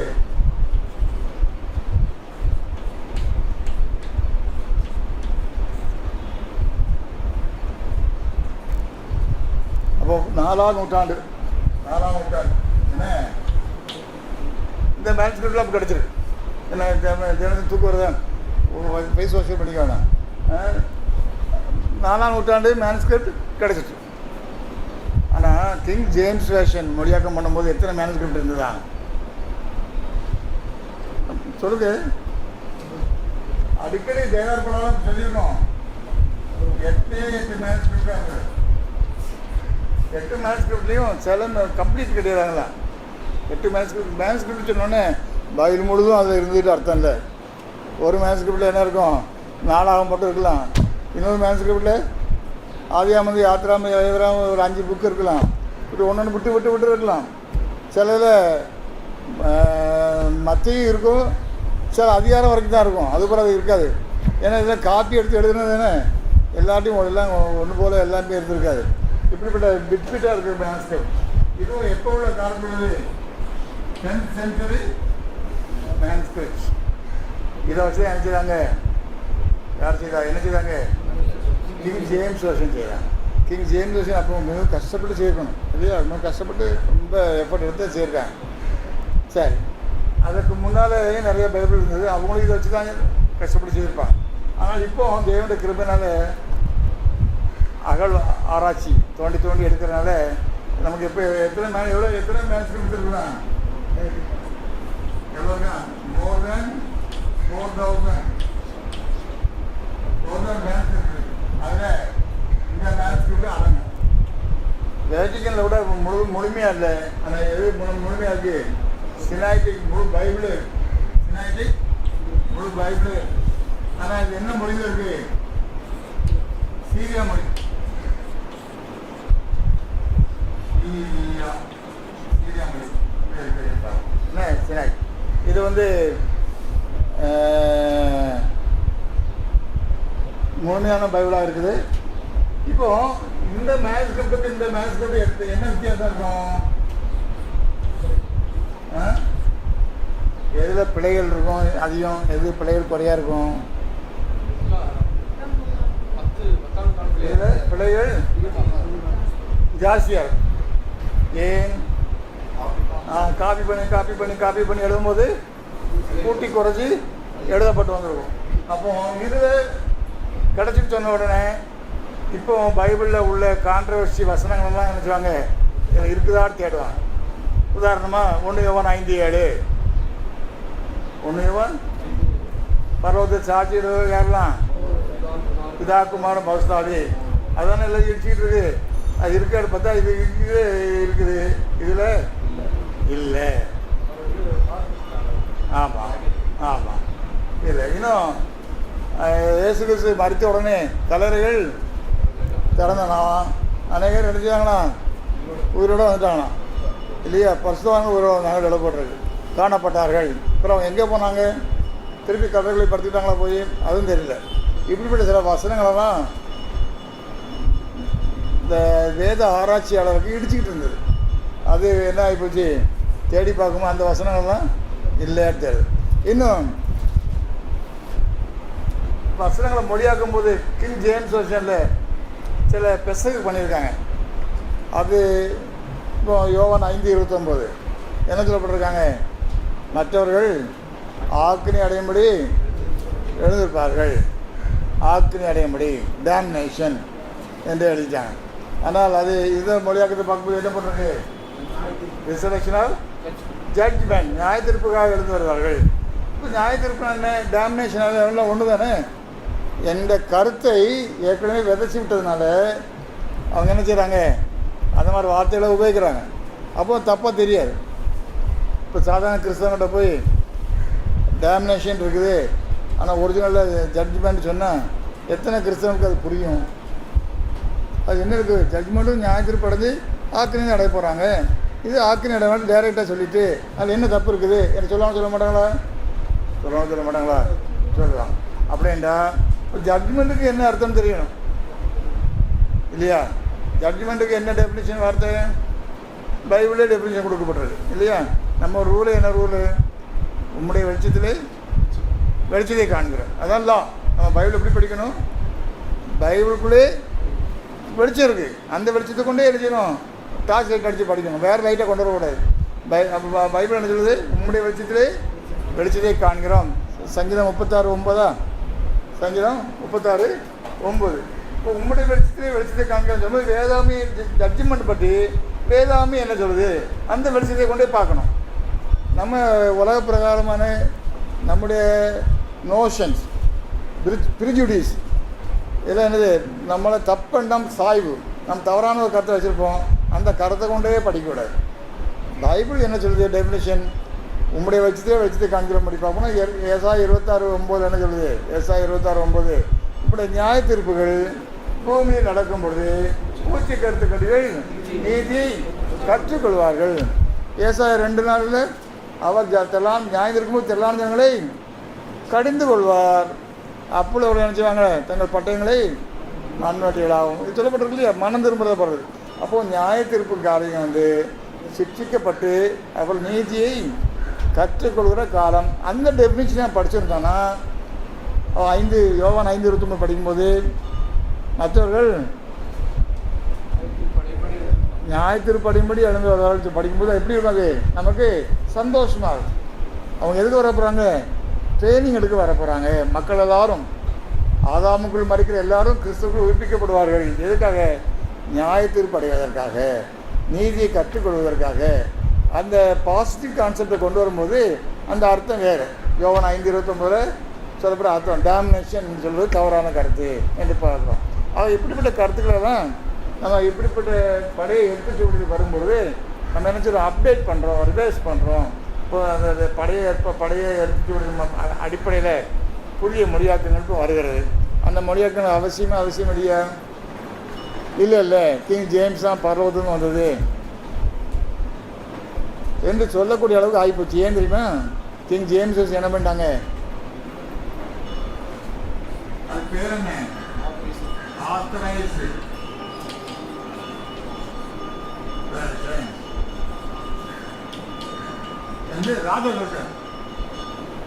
ஆத்தரைஸ் வேஷன் பட்டம் அந்த பைபிளே போட்டிருக்கோம். Authorise version king James version. அப்போ கிங் ஜேம்ஸ் வேஷன் என்ன பண்ணார், கிங் ஜேம்ஸ் ராஜா என்ன பண்ணார், தாம் பேரில் அதை பப்ளிஷ் பண்ணி அதை தான் எல்லோரும் உபயோகிக்கணும் என்று போடுறார். அந்த காலகட்டத்தில் அது சரிதான், என்னிடம் நிறைய விதமான மொழிபெயர்ப்புகள் அங்கே இங்குமா திண்டாடிக்கிட்டு கிடந்தாங்க. அப்போ இவர் என்ன செய்கிறாரு, எல்லாருக்கும் ஒரு வழி பண்ணி இதுதான் இனிமேல் உபயோகிங்க எல்லாரும், இதுதான் authorised version to be use in the church. அதில் அவங்க தான் என்ன செய்வாங்க, பூமி முழுதும் ஆண்டு வந்தாங்க. சொன்னால யூகே பிரிட்டன் வந்து இவருடைய சன் என்னச்சுமா ஒருபோதும் மறைவதில்லை. அப்போ என்ன அர்த்தம், அவன் நாடு முழுதும் ஆண்டாங்க. ஒரு பக்கம் சூரியன் உதிச்சு அஸ்தமிக்கும் போது இன்னொரு பக்கம் அந்த யூகேவுடைய சாம்ராஜ்யத்தில் சூரியன் வந்துடும். ஆக அவங்க எப்பவுமே சூரிய வெளிச்சம் இருக்கும் அவங்க ராஜ்யத்தில் சொல்லி பெருமை பாராட்டிட்டு இருந்தாங்க. அப்படிப்பட்ட காலகட்டத்தில், அறியாமை உள்ள காலகட்டத்தில் பலவிதமான மொழியாக்கங்கள் என்று மக்கள் குழப்பிக்கிட்டு இருக்கும்போது இதுதான் ஆத்தரைஸ்ட் வேர்ஷன் என்று சொல்லி கிங் ஜேம்ஸ் சொன்ன உடனே எல்லாருக்கும் எப்படி இருக்கும், சந்தோஷமாக அதை ஏற்றுக்கொண்டாங்க இல்லையா. அது எல்லாருக்கும் பிரயோஜனமாக இருந்தது. அதை பேஸ் பண்ணி தான் டிக்ஷனரி, கன்கார்டன்ஸு, பைபிள் டூல்ஸ்லாம் டெவலப் ஆகி வந்தது. நல்ல மொழியாக்கம் தான், தவறு சொல்லக்கூடாது. ஆனால் அங்கங்கே நினச்சிருக்கு சில பெசகுகள் இருக்குது. பெசகு என்ன காரணம், 8th மேன்ஸ்கிரிப்ட் 10th சென்ச்சுரி பிறகு உள்ள மேன்ஸ்கிரிப்ட்னால உள்ள பெசகுகள். அது வேறு சில காரணத்துலாம் பெசகு இருந்தது. அந்த டைமில் யாருடைய இன்ஃப்ளூயன்ஸ் அதிகம் இருந்தது, போப்புடைய இன்ஃப்ளூயன்ஸ், கத்தோலிக்கோடைய இன்ஃப்ளூயன்ஸ். அவங்க டாக்டரின் செத்து போன பிறகு மனுஷன் உயிரோடு இருக்கிறான், செத்து போன பிறகு நரகத்தில் பர்கட்ரி, இப்படிப்பட்ட பலவிதமான கருத்துக்கள்லாம் இருந்தனால அதற்கு ஏற்றாற் போல சில வசனங்களை திருத்தி போட்டார்கள். டேம்னேஷன் வார்த்தையை போட்டாங்க. இப்படி சில இடங்களில் தவறு பண்ணார்கள். அது ராஜாவாலேயோ அந்த ராஜாவையும் அந்த கூட்டத்தாரோட என்ன செய்ய முடியல, கண்ட்ரோலில் இல்லை. அவ்வளோ தூரத்துக்கு போகக்கூடிய கண்ட்ரோல்னால ஒரு இடங்களை தவறு பண்ணாங்கன்னு பார்க்குறோம். சரி, ஆனாலும் தேவன் நினச்சிக்கிறாரு, அதை அனுமதிக்கிறார். ஏன் அனுமதிக்கிறார், ஏன் அனுமதிக்கிறார்? இப்படி எல்லாரும் குழம்பிட்டு இடங்க, அதான் எனக்கு சந்தோஷம். நான் பைபிள் தந்துட்டேன், இப்போ நீங்களாம் குழம்பிட்டு இடங்க. அப்படியே தேவனை சந்தோஷப்படுறாரு. உண்மையான தேவனுடைய பிள்ளைகளை கண்டுபிடிப்பதற்காக இப்போ இவ்வளோ தூரம் திருத்தம் சொல்கிறோம். எத்தனை பேர் ஏற்றுக்கொள்கிறாங்க, எத்தனை பேர் ஏற்றுக்கொள்வாங்க? இல்லவே இல்லை, இதுதான் கரெக்டு என்று சாதிப்பாங்க இல்லையா. இதெல்லாம் மெத்தடங்கள்லாம் இடிக்குது. ஒன்றான மெய் தேவன் சொல்லப்பட்டிருக்கு, ஒரே தேவன் சொல்லப்பட்டிருக்கு, மத்தியஸ்தர் ஒருவர் சொல்லப்பட்டிருக்கு, இப்படிலாம் சொன்னீங்கன்னா அது எல்லாம் எப்படின்னு பூனை பால் குடிக்கணும் கண்ணை முடியிடுங்கிற சொல்லுவாங்க. அது மாதிரி எல்லாம் யாருமே பார்க்க மாட்டாங்க. அது மாதிரி இவங்க என்ன நினைக்கிறாங்க, அதெல்லாம் தூக்கி தூரம் போட்டுருவாங்க. பரவத்து சாட்சிகள் மூவர் இதா குமார் பாச 1:5 போட்டிருக்கு இல்லையா, அதுதான் கரெக்டு. அவங்களுக்கு என்ன இல்லை, ரீசனிங் மைண்ட் இல்லை. ரீசனிங் மைண்டு என்ன வேணும், அறிவு வேணும். அதுக்காக தேவன் நினச்சிக்கிறாரு இந்த காலகட்டத்தில் அறிவை பெருக விட்டுருக்கார். அறிவு பெருகி போகும். ஏன், எதுக்காக? அதெல்லாம் அவங்க சம்பாதிச்சுட்டு கூத்தடிங்கிறது அர்த்தமா? அதனால தேவனுடைய பிள்ளைகள் என்ன செய்வாங்க, அறிவை உபயோகித்து சத்தியத்தை கண்டுகொள்வார்கள். அப்போ உண்மையான சத்தியத்தை தேடுகிற பிள்ளைகளுக்கு தேவன் நினைக்கிறாரு, அன்பு கூறுகிறார். ஏன் அவங்க அதை பிடிக்கிறாங்க, தேவனுடைய வசனங்கள் மேலே அவர்களுக்கு அன்பு இருக்கிறது. சவறாக உழைக்கப்பட்ட வசனங்களை கண்ட உடனே தூக்கி தூர போட்டுட்டு அவங்க என்ன செய்கிறாங்க, இதுதான் தேவனுடைய வசனம், அவர்கள் உயிர்த்தெழுதலுக்கு நியாய தீர்ப்பு அடையும்படி உயிர்த்தெழுந்து வருவார்கள், அவர்கள் ஆக்கினி அடையும்படி அல்ல. எதுக்கு வராங்க, உயிர்த்தெழுதல். எதுக்கு வராங்க, நியாய தீர்ப்பு அடைய வர்றாங்க. நியாய தீர்ப்பு என்று சொன்னால் நீதியை கற்றுக்கொள்வார்கள். எவ்வளோ பெரிய ஆசீர்வாதம் உலக மக்களுக்கு வரப்போகிறது என்று சொல்லி அதை பற்றி பிடிப்பாங்க. அப்படிப்பட்டவங்களே தேவன் செய்கிறாரு, கண்டுகொள்வதற்காக இதை அனுமதிக்கிறார். அதே சமயத்தில் காலகாலத்தில் என்ன செய்கிறாரு, தப்பறைகளை காட்டிக்கொண்டே வருகிறார். இப்போ அவனை ஏற்றுக்கொள்ளலை. உடனே நம்ம என்ன நினைக்கக்கூடாது, இந்த ஜனம் என்னையா வெறும் முட்டாள் ஜனங்களாக இருக்குது, வசனங்களை ஏற்றுக்கொள்ள மாட்டேங்காங்க, பிசாசு அந்த இறுதிக்குள்ளே இருக்குது, இப்படிலாம் சொல்லலாமா? சொல்ல முடியாது. ஏன்னா நம்முடைய கண்கள் திறக்கப்பட்டதும் நம்முடைய சுய ஞானத்தினாலேயோ பலத்தினாலே இல்லை, அது கர்த்தருடைய கிருபை. கர்த்தர் நமக்கு அதை கடாட்சத்தை கொடுக்கலன்னா, அது இப்படி ஒரு சந்தர்ப்பத்தை கொடுக்கலன்னா, இப்படிப்பட்ட கான்டாக்டையும் கொடுக்கலன்னா, நானும் அடிக்கடி யோசிப்பேன், இந்த நெல்சன் பிரதருடைய கான்டாக்ட் வரலன்னா எப்படி இதை படிச்சிருப்பேன் எப்படி யோசிப்பேன் இல்லையா. ஆக தேவன் தமிழ் சித்தத்தின்படி அப்படி சிலருக்கு எழுதுகிறாரு, சான்ஸை கொடுக்குறாரு. அவங்களுக்கு சான்ஸ் வரல, ஆனாலும் ஒரு காலத்தில் என்ன செய்யணும், சான்ஸ் வரத்தான் செய்யும். தேவன் ஒருத்தனை என்ன செய்ய முடியும், தன்னிடம் இழுத்துக்கொள்ள முடியும். ஆகையால் அவர் இன்னும் இழுத்துக்கொள்ளப்படவில்லை, இழுத்துக்கொள்ளப்படுவார்கள் என்று அவர்களுக்காக நம்ம இறக்கப்படணுமே தவிர நம்ம என்ன கட்டிகாரத்தன மாதிரியும் அவங்கள தீர்ப்பு செய்யக்கூடாது. எல்லா கிறிஸ்டின்ஸும் எப்படி இருக்காங்க, மோஸ்ட் ஆஃப் கிறிஸ்டின்ஸ் எப்படி இருக்காங்க, ஜட்ஜ்மெண்டலாக இருக்காங்க, மற்றவங்க தீர்ப்பளிக்கிறவர்களாக இருக்கிறார்கள். அப்படி அல்ல. நாம் ஒரு பிச்சைக்காரன், தேவனுடைய கிருபை பெற்றிருக்கிறோம். கிருபை நம்முடைய சுய பலத்தினருக்கு பெற்றிருக்குமா? இல்லை, பிச்சையாக பெற்றிருக்கோம். அந்த பிச்சை அவங்களுக்கு அடுத்தவங்க கிடைக்குமா கிடைக்காதா? கிடைக்கும். அப்படி இருக்கும்போது நம்ம என்ன செய்யக்கூடாது, யாரையும் ஜட்ஜ்மெண்ட்டில் தீர்ப்பு சொல்லக்கூடாது. தீர்ப்பு சொன்னீங்க, நான் உங்கள்கிட்ட என்ன ஆவி இல்லை, கிறிஸ்துவின் ஆவி இல்லை. கிறிஸ்துவ கையும் மையமாக பிடிச்ச விபச்சார சிறையை பார்த்து என்ன சொல்கிறாரு, தீர்ப்பு கொடுக்குற. அவரே செய்யாத தீர்ப்பை நம்ம என்ன செய்கிறோம், தீர்ப்பு கொடுக்க ஆரம்பிக்கிறோம். அது மிக தவறான காரியம். சரி, ஆக மொழியாக்கங்களை நம்ம என்ன செய்யணும், ஏற்றுக்கொள்ளணும். அந்த மொழியாக்கங்களை அக்கமடேட் பண்ணி அதில் மூலம் கிடைக்கிற ஒளியை நாம் பெற பிரயாசப்பட வேண்டும். சரி, இப்போ இந்த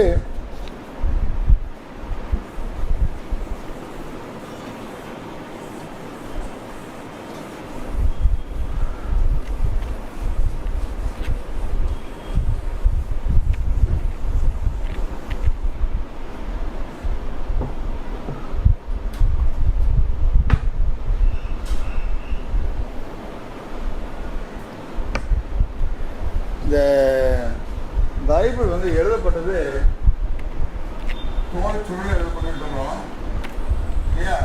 நூற்கண்டு மாதிரி இங்கே எழுதியிருக்கோம்.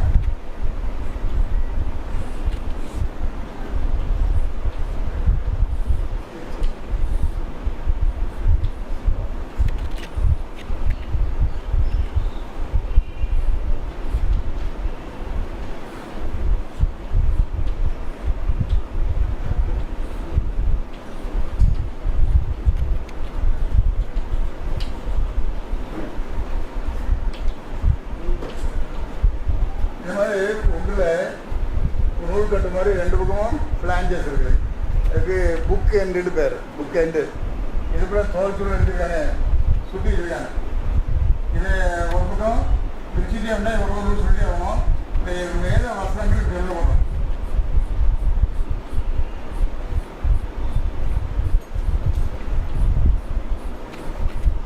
இல்லையா? இதுதான் எழுதப்படும்.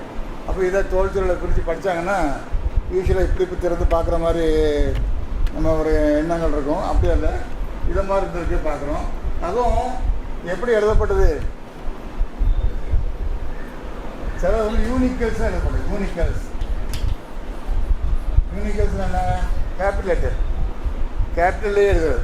சில தோல் சுருட்கள் கேபிட்டல் லெட்டர்லேயே எழுதப்படும், ஃபுல் கேபிட்டல். சிலருக்கு அது கேபிட்டல் லெட்டர் எழுதுகிற பழக்கம் உண்டு இல்லையா? பார்த்துருக்கீங்களா? சில ஸ்மால் லெட்டர் எழுத மாட்டாங்க, கேபிட்டல் லெட்டரில் எழுதுவாங்க.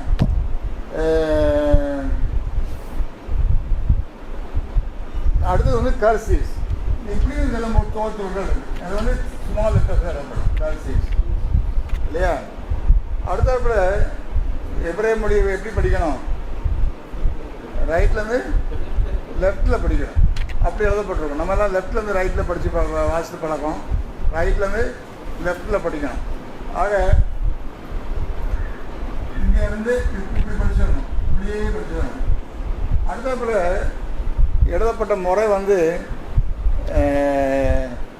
எந்த விதமான ஸ்பேஸும் கிடையாது. இப்போ என்ன பிகினிங், ஆதியே வார்த்தை இருக்கிறது,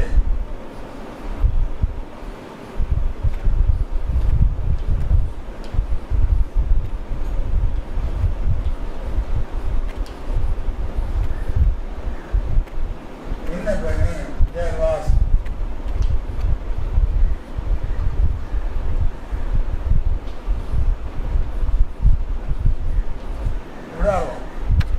இப்படிதான் எழுதப்படுறது. இது இங்கிலீஷில் எழுதி காட்டுறேன், அது எபிரேய மொழியில் கிரேக்கப்பட்டு எழுதப்படுறது. இப்போ இதை எங்கே வார்த்தை முடிவு, வேர்டு என்ன இதெல்லாம் இது வரைக்கும் வருதோ அப்படி ரைத்தல தேர் வாஸ், இதெல்லாம் பிரித்து கண்டுபிடிச்சி மொழியாக்கம் பண்ணியிருக்காங்க. அப்போ எவ்வளோ கஷ்டமான காரியம். என்டையர் பைபிளே படித்து நம்ம முடிக்க கஷ்டப்படுறோம். அவ்வளோ வார்த்தைகளும் எப்படி எழுதப்பட்டிருக்கு, இதை மாதிரி எழுதப்பட்டிருக்கு. எது வேர்டு என்ன, எதில் எந்த வேர்டு எப்படி எடுக்கணும்னு தெரியாது இல்லையா? ஒரு ஸ்பேஸ் கிடையாது, கமா ஃபுல் ஸ்டாப் ஒன்றும் கிடையாது. அதெல்லாம் பின்னால் கண்டுபிடிச்சி கமா ஃபுல் ஸ்டாப்லாம் என்னது பிரிண்டிங் அடித்த பிறகு கண்டுபிடித்த பின்பு பின்னால் கண்டுபிடிக்கப்பட்ட உபகரணங்கள். ஆக இப்படிப்பட்ட பொருள் எழுதப்பட்டிருக்குது. ஆக இந்த காரியத்தில் முதல்ல வார்த்தைகளை கண்டுபிடிக்கணும். எபிரேய வார்த்தை என்ன சொல்லுது, அது எந்த வார்த்தை. நம்ம இங்கிலீஷ் வார்த்தை தெரிஞ்சிருந்தால் தான் நினைக்க முடியும். இதில் இப்படி இப்படி வாதி இப்படி இருக்கலாம் இப்படி இருக்கலாம் இப்படி டிசைஃபர் பண்ணணும். டிசைஃபர் பண்ணுறதானே கூட்டி கழிச்சு இப்படி இருக்கலாம்னு சொல்லி கண்டுபிடிக்கணும் இல்லையா. ஆக இப்படி கண்டுபிடிக்கிற வேலை, அது எழுத்து சோடியில் எடுத்து அதில் வார்த்தைகளை கண்டுபிடித்து அதை குரூப் பண்ணி கொண்டு வரணும். அப்போ இப்படிப்பட்ட வேலைகள்லாம் ரொம்ப கஷ்டமான வேலைகள் மத்தியில் இதை செய்திருக்காங்க. அடுத்தாப்புல நம்ம படிப்போம், சில இடத்துல 438 வரும், ஒரு இடத்துல 400 வரும். அதை பற்றி எழுதும்போது அந்த மொழியாக்கத்தில் உள்ள அந்த எழுத்து அந்த சரியானபடி தெரியாதனால இது இருக்கலான்னு கெஸ் பண்ணி போட்டிருக்கலாம் என்று கூட ரசல் எழுதுறாரு. அப்படி எழுத்துக்கூட நினச்சிருக்க சில இடத்துல நம்ம சில ஹேண்ட் ரைட்டிங்கை படிக்கும்போது நம்ம நினச்சி எவ்வளோ கஷ்டப்படுவோம் இல்லையா. இப்போ யூகித்து படிக்கிறதுக்கு கஷ்டப்படுவோம் இல்லையா. அல்லது அந்த காலத்து டாக்குமெண்ட், நல்ல டாக்குமெண்ட் எடுத்திங்கன்னா ஏதாவது நீங்கள் படித்து புரியுமா உங்களுக்கு? ஒன்றும் புரியாது. அதுக்கு டாக்டர்கிட்ட அட்வொகேட்டிட்ட போய் உட்காந்து படிக்கிறோம். ஆக இப்படிப்பட்ட மொழியில் கஷ்டப்பட்டு படிக்கக்கூடிய காரியத்தில் அவங்க செய்து நமக்கு மொழியாக்கத்தை கொடுத்திருக்கிறார்கள் என்று பார்க்கிறோம்.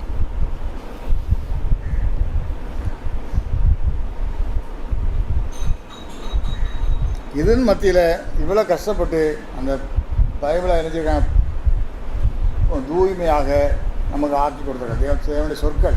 தேவனுடைய சொற்களை ஆராக்கிள்ஸ் ஆஃப் காட் நினைச்சிருக்காங்க, அவங்க தூய்மைப்படுத்தி கொடுத்துருக்காங்க என்பது சாதாரண வேலையில். நிச்சயமாக அது யாருடைய காரியமாக இருக்கும்?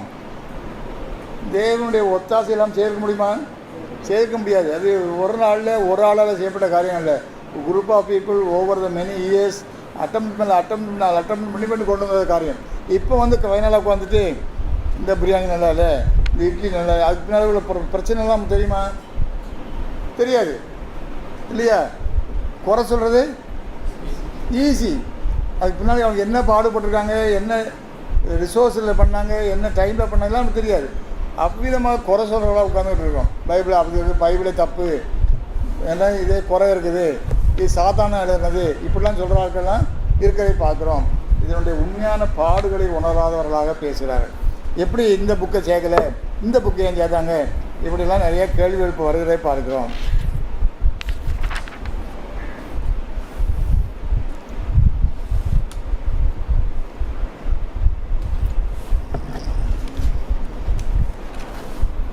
பிரிண்டிங் எப்போ கண்டுபிடிக்கப்படுது? எப்படி? 1668. 1450 வெறும்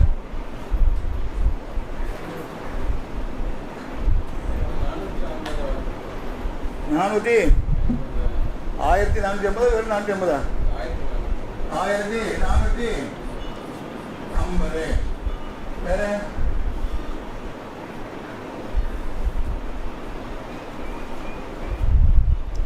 சரி. காணப்படுறது நம்ம 10 ரூபா வந்தார். 1440. 10 வருஷம் பேசி போட்டீங்க, அவ்வளோதான். இதுதான் கரெக்ட்.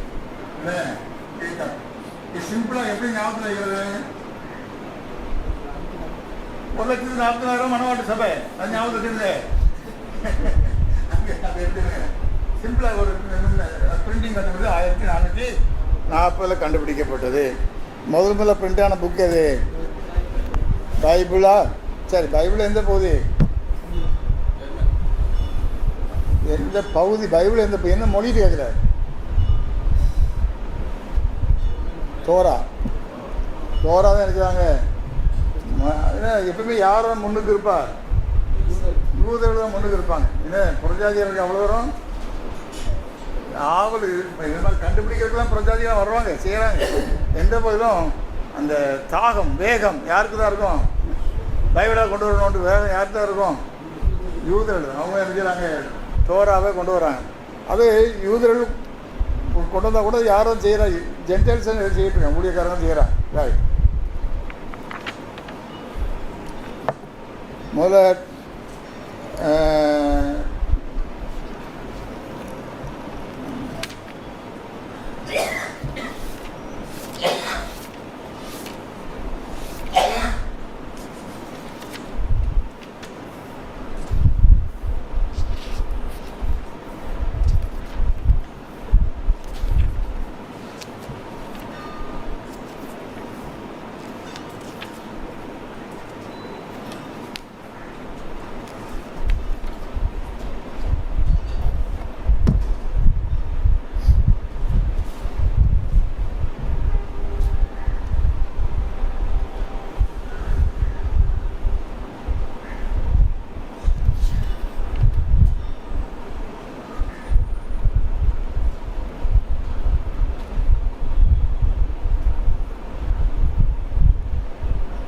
தோராவை 1485 எபிரேய மொழியில் கொண்டு வராங்க. அது பிறகு 1482 85 நெபி பிரிண்ட் பண்ணுறாங்க. 1488 புதிய ஏற்பாடு பழைய ஏற்பாடு முழுமையாக பிரிண்ட் ஆகப்படுது. அப்போ என்னது அது என்ன ஆகிடுச்சு, கேத்துவும் வந்துடுது இல்லையா. ஆக 1488 பழைய ஏற்பாடு முழுமையாக எபிரேய மொழியில் பிரிண்ட் ஆகப்படுது. எபிரேய மொழியில் பிரிண்ட் ஆகப்படுது என்று பார்க்குறோம். அதுக்கடுத்தாப்புல 1514 எபிரேய மொழியும் கிரேக்க மொழியும் சேர்த்த ஒரு மொழியாக்கத்தை வெளியிடுறாங்க. ஏன்னா அந்த மொழியாக்கத்தில் 2 மொழி எது இருக்குது, அதுக்கு 6 வால்யூமாக இருந்து சொல்லப்பட்டிருக்கு. இப்போ நம்ம டயக்ரேட்டில் இங்கிலீஷும் கிரேக்கு இருக்க மொழி மாதிரி கிரேக்க மொழியும் எபிரேய மொழியும் சேர்ந்து அவங்க வெளியிட்டிருக்காங்க. பிறகு ரபினிக் பைபிளுங்கிறத 4 வால்யூமாக 1514 வெளியிட்டிருக்காங்க. இப்போ லுத்தர் வெர்ஷன் ஜெர்மனில் அவர் என்ன செய்யிருக்காரு, 1521 22 பண்ணியிருக்காரு. அவர் ஜெர்மனில் அவரே பண்ணும்போது அவர் எங்கே போயிடுறாரு, மார்க்கெட்டுக்கு போய் உட்காந்துக்கிட்டு அங்கே வருகிற யூத ரபிகள் யூத வியாபாரிகள் அவங்கள போய் பேசி அந்த மொழியை ஆக்கத்தினுடைய எபிரேய மொழியுடைய உள்கருத்துக்களை அவங்கள்ட்ட பேசி கேட்டுருக்காரு. அடுத்த பலி காரியங்களை தான் ஒரு மாடையை கொண்டு வந்து வெட்டி பாகப்படுத்தி அதை வார்த்தைகளெல்லாம் அங்கேருந்து எடுத்து அவர் மொழியாக்கம் பண்ணியிருக்கிறார். அப்படி மிக கஷ்டப்பட்டு யார் பண்ண, லுத்தர். ஆனால் லுத்தர் கஷ்டப்பட்டு செய்தாருன்னு ஏன் சொல்கிறோம், மொழியாக்கம் பண்ணுறது மட்டும் கஷ்டம் கிடையாது. ஆதி காலத்தில் மொழியாக்கம் பண்ணவனுக்கு அதிக கஷ்டங்கள் கொடுத்தது யார், போப்புமா. அவங்க கொல்ல பார்த்தான். ஆகவே அவங்க ஒரு சில புத்தகங்களை ஒரு ஜெர்மனில் ஒரு இடத்துல பண்ணியிருப்பாங்க, அடுத்த 2-3 புத்தகம் வருதுன்னா வராது, அது வேறு ஒரு ஊர்லேருந்து வரும். பிறகு அவங்க இன்னொரு இடத்துக்கு ஓடி போவாங்க. இப்படி ஓடி ஓடி ஓடி தங்க உயிரையும் காப்பாற்றணும், எழுத்து சுவடையிலும் காப்பாற்றணும். அவங்களுக்கு பிடிக்கிறவங்க எப்படி வருவாங்க, ரோமன் கத்தோலிக்காரங்களே, இவங்களை கொல்லணும், இவங்க மொழியாக்கம் பண்ணுற பைபிளையும் அழிக்கணும். அதெல்லாம் பைபிளுக்கு முதல் விரோதி யார், ஜென்டைல்ஸ் கிங்ஸ் அல்ல, ரோமன் கத்தோலிக்காரங்க தான். அவங்க என்ன செய்வாங்க, மொழியாக்கம் பண்ண டிண்டேலுங்கிறவரை என்ன செய்வாங்க, டிண்டேல் பைபிள்டே இருக்குது, டிண்டேல் மொழியாக்கம் பண்ண பைபிள். இதில் என்ன பண்ணாங்க, கட்டி வச்சு தூணில் கட்டி வச்சு தீ கொடுத்துனாங்க. யார் பண்ணது, ரோமன் கத்தோலிக்காரங்க பண்ணாங்க. அப்புறம் மேத்யூ பைபிள் ஒன்று இருந்தது. அந்த மேத்யூங்கிறவர குயின் மேரி, பிளடி மேரிமாங்கல்ல, பிளடி மேரி, அந்த பிளடி மேரிங்கிறவ என்ன செய்தா, அவளும் தூணில் கட்டி தீ வச்சு எரிச்சார் மேத்யூ பைபிள். அது டிண்டேல் பைபிளுக்கும் முந்தின பைபிள் மேத்யூ பைபிள். ஆக இப்படிப்பட்ட அநேக உபத்திரங்கள் மத்தியில் மக்கள் என்ன செய்வாங்க, மொழியாக்கம் பண்ணி கொண்டு வந்தார்கள். கஷ்டம்.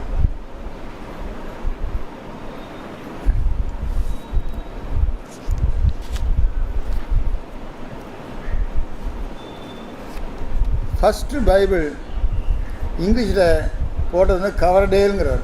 1935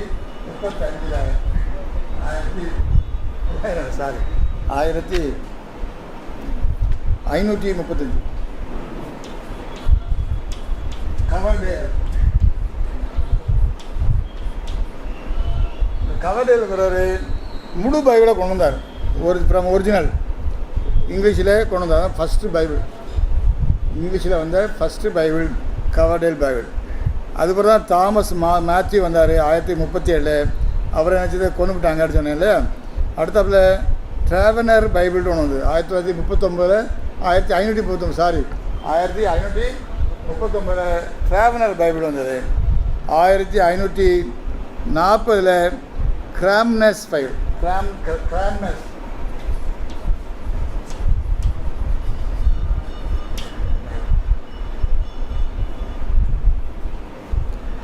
இந்த கிரான்மர் பைபிளில் தான்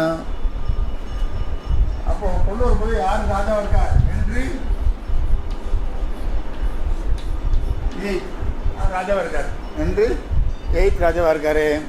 இவர் வந்து இவர் இந்த என்ன பண்ணார், இதை ஆத்தரைஸ் வேர்ஷனாக இருந்தார். இந்த பைபிள் என்ன செஞ்சார், ஆத்தரைஸ் வேர்ஷன். அப்போது king James version authorise version பார்த்தோம்.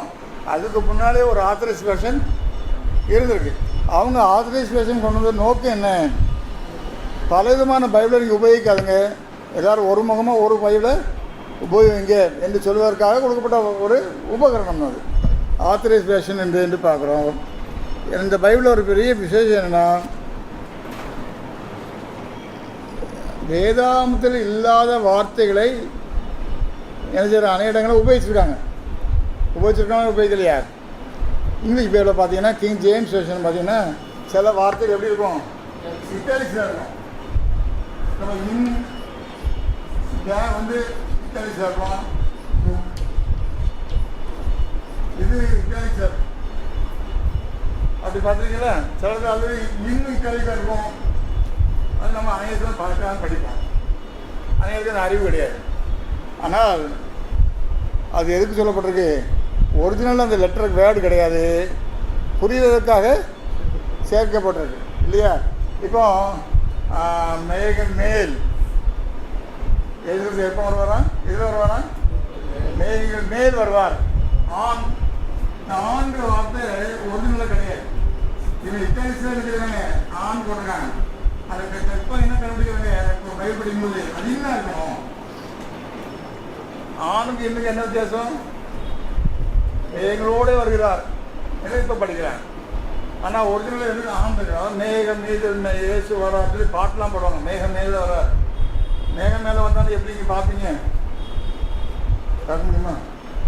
அவருக்கு குதிரை சவாரி பண்ணுற மாதிரி மேகத்து மேலே வராது சொல்லி நம்ம இமேஜினேஷன். அதனால் ஆண்கள் வார்த்தை ஒரிஜினல் எந்த வார்த்தையுமே கிடையாது. ஆனால் ஆணுக்கு போட்டு நம்ம சேர்க்குறாங்க இட்டாலிக்ஸில். ஆனால் ஒரிஜினலாக என்ன இருக்கணும்? இன்னும் ஏன் இன்னுங்கிறோம்? மேகம்ன்றது என்னது? க்ளவுடுங்கிறது உபத்திரம். இப்போ யசுவாசி எதோடு வருவார்? உலகத்தில் உபத்திரங்கள் மத்தியில் வருவார், வந்திருப்பார். அந்த சத்தியத்தை படிக்கும் பொழுது தான் அது இன்னும் இருக்க வேண்டிய சான்ஸ் இருக்குது, ஆனால் இருக்கக்கூடாது என்று நம்ம நினச்சிடும், புரிகிறோம். ஆக இப்படிப்பட்ட அநேக இடங்களில் இட்டாலிக்ஸ் உபயோகிச்சிருங்கிற காரியத்தை யார் உபயோகித்தா? அந்த டெக்னிக்கை யார் உபயோகித்தா? கிராண்ட்மேந்தரும் உபயோகித்தார். வேத புத்தகம் படிப்பதற்காக வசதிக்காக என்ன செய்கிறாங்க, இது மாதிரி இன்சர்ட்ஸ் உபயோகிக்கப்படுறது. அதை அவர் இட்டாலிக்ஸில் போட்டு காட்டினார். ஆனால் அநேக வேத புத்தகங்களை ஃபாலோ பண்ணுறது கிடையாது. கிங் ஜேம்ஸ் வெர்ஷனில் இருக்குது. இப்போ என்ஐவியோ மற்ற பைபிள்களையோ அது அந்த விதமான வித்தியாசங்கள் காட்டப்படவில்லை. கிங் ஜேம்ஸ் வெர்ஷனில் அது ஃபேத்ஃபுல்லாக பண்ணியிருக்காங்க. அது மாதிரி நம்ம ஹோலி பிளேஸ்,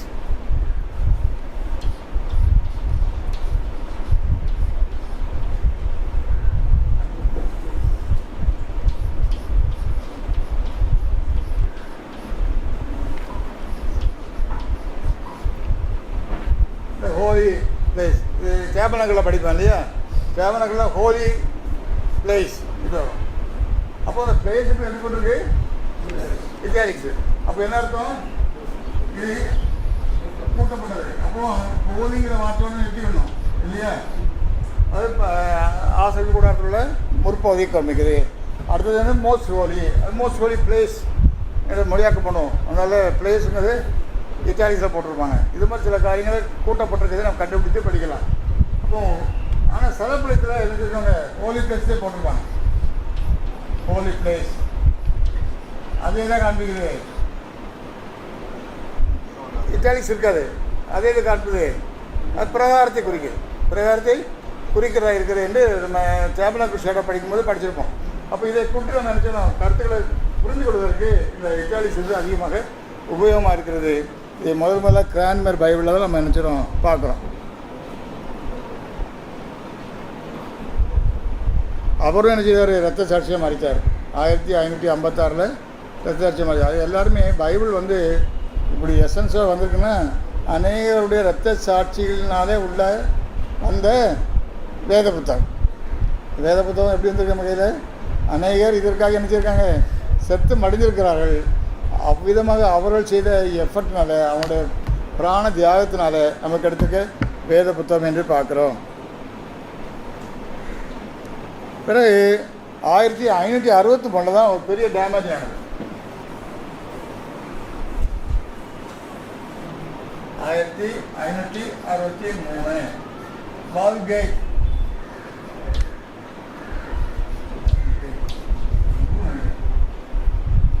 வால்கேட் இது ஒரு பைபிள், வால்கேட் பைபிள். இந்த வால்கேட் பைபிள் என்ன? Latin Bible. இது என்னது? லத்தீன் பைபிள் ரோமன் கத்தோலிக்கர்களால் ஏற்படுத்தப்பட்ட பைபிள். இவங்க என்ன பண்ணாங்க, இந்த லத்தீன் பைபிள் தான் எல்லா பைபிளோட சிறந்தது. எந்த பைபிளோட மோசமாக சிறந்தது? எபிரேய கிரேக்க ஒரிஜினல் மொழியை அந்த பைபிளோட இது என்னது சிறந்தது. இது என்ன மொழியில் இருக்குது? லத்தீன் மொழியில் இருக்குது. இது யார் அப்படி செய்திருப்பார் நினைக்கிறீங்க? போப் மார்க்கம் பண்ணி இது உயரமாக தூக்கி வச்சாங்க. அப்போ நிறைய காரியங்கள் இதில் நிறைய காரியங்கள் கலப்படம் செய்யப்பட்டது. அதான் சொல்லுவாங்க, அந்த விக்கிரக ஆராதனைலாம் சொல்லும்போது எங்கள் பைபிளில் இருக்குது சொல்லுவாங்க. ரோமன் கத்தோலிக்காரன் சொல்லுவாங்களே, சொல்ல மாட்டாங்களா? ஏன் அப்படிப்பட்ட கலப்படங்கள் அது காணப்படுகிறது என்று பார்க்கிறோம். இவங்க அந்த அப்பாக்ரிஃபா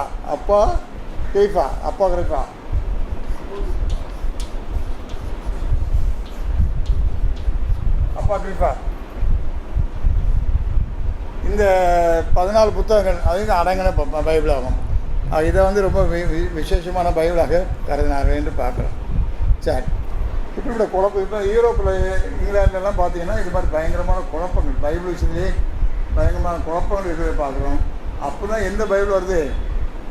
king James version Bible. King James version ராஜா என்ன செய்கிறாரு, இதுக்கு ஒரு முடிவு கட்டணும்னு சொல்லி அவர் பைபிள் இது பண்ணுறார். பைபிள் ஒவ்வொரு பைபிளும் எப்படிப்பட்ட பைபிளாக இருக்குது? பெரிய பெரிய பைபிளாக இருக்குது, தூக்கிட்டு போகக்கூடிய அளவுக்கு இல்லை இல்லையா? பைபிள் பெருசாக இருக்குது, சிலது வால்யூமாக இருக்குது. அவங்க தான் என்ன செய்வாங்க, கிங் ஜேம்ஸ் வெர்ஷன் பைபிள் வந்தது. அதில் 47 பேர் என்ன செய்வாங்களா, நிபுணர்கள் 47 நிபுணர்கள் அதில் வேலை செய்யிருக்காங்க. அங்கே 6 குரூப்பாக பிரிஞ்சுதான். அவங்க எப்படி செய்கிறாங்க? 6 குரூப்பாக பிரிஞ்சாங்க. அவங்க யாரையும் அங்கே குரூப் கன்சல்ட் பண்ணக்கூடாது. இவங்க என்ன செய்யணும், தனித்தனியாக மொழியாக்கம் பண்ணணும். பிறகு என்ன செய்யணும், மொத்தமாக கொண்டு வந்து கூலப் பண்ணி கம்பேர் பண்ணணும். அப்படி தான் பண்ணி அவங்க நினைச்சிருக்காங்க, அதை தெளிவாக கொண்டு வந்திருக்காங்க. அது மட்டும் இல்லை, இங்கிலீஷும் உலகத்தில் இங்கிலீஷ் வந்து லிட்ரேச்சரில் பெஸ்ட்டு புக்கு தான் கிங் ஜேம்ஸ் வெர்ஷன் தான். எம்ஏ லிட்ரேச்சர் படிக்கிறவங்க பைபிளில் சில பேசலாம் நினச்சிவாங்க, போர்ஷன் உண்டு. இப்போ என்ன இல்லை, அந்த காலங்களில் பைபிள் லிட்ரேச்சர் கட்டாயம் படிக்கணும் அவங்க. ஆக அவ்வளோ தூரம் பெஸ்ட் இங்கிலீஷாக இருந்ததுன்னு பார்க்குறோம். ஆக அந்த விதமான முக்கியமான, அதாவது விசேஷமான மொழியாக்கமாக அமைந்தது. இது வந்து லுத்தர் பண்ண பைபிளை விட சிறப்பான பைபிள். லுத்தர் பண்ண ஜெர்மன் பைபிளோட சிறப்பாக அமைஞ்சிட்டு, அது மட்டும் இல்லாமல்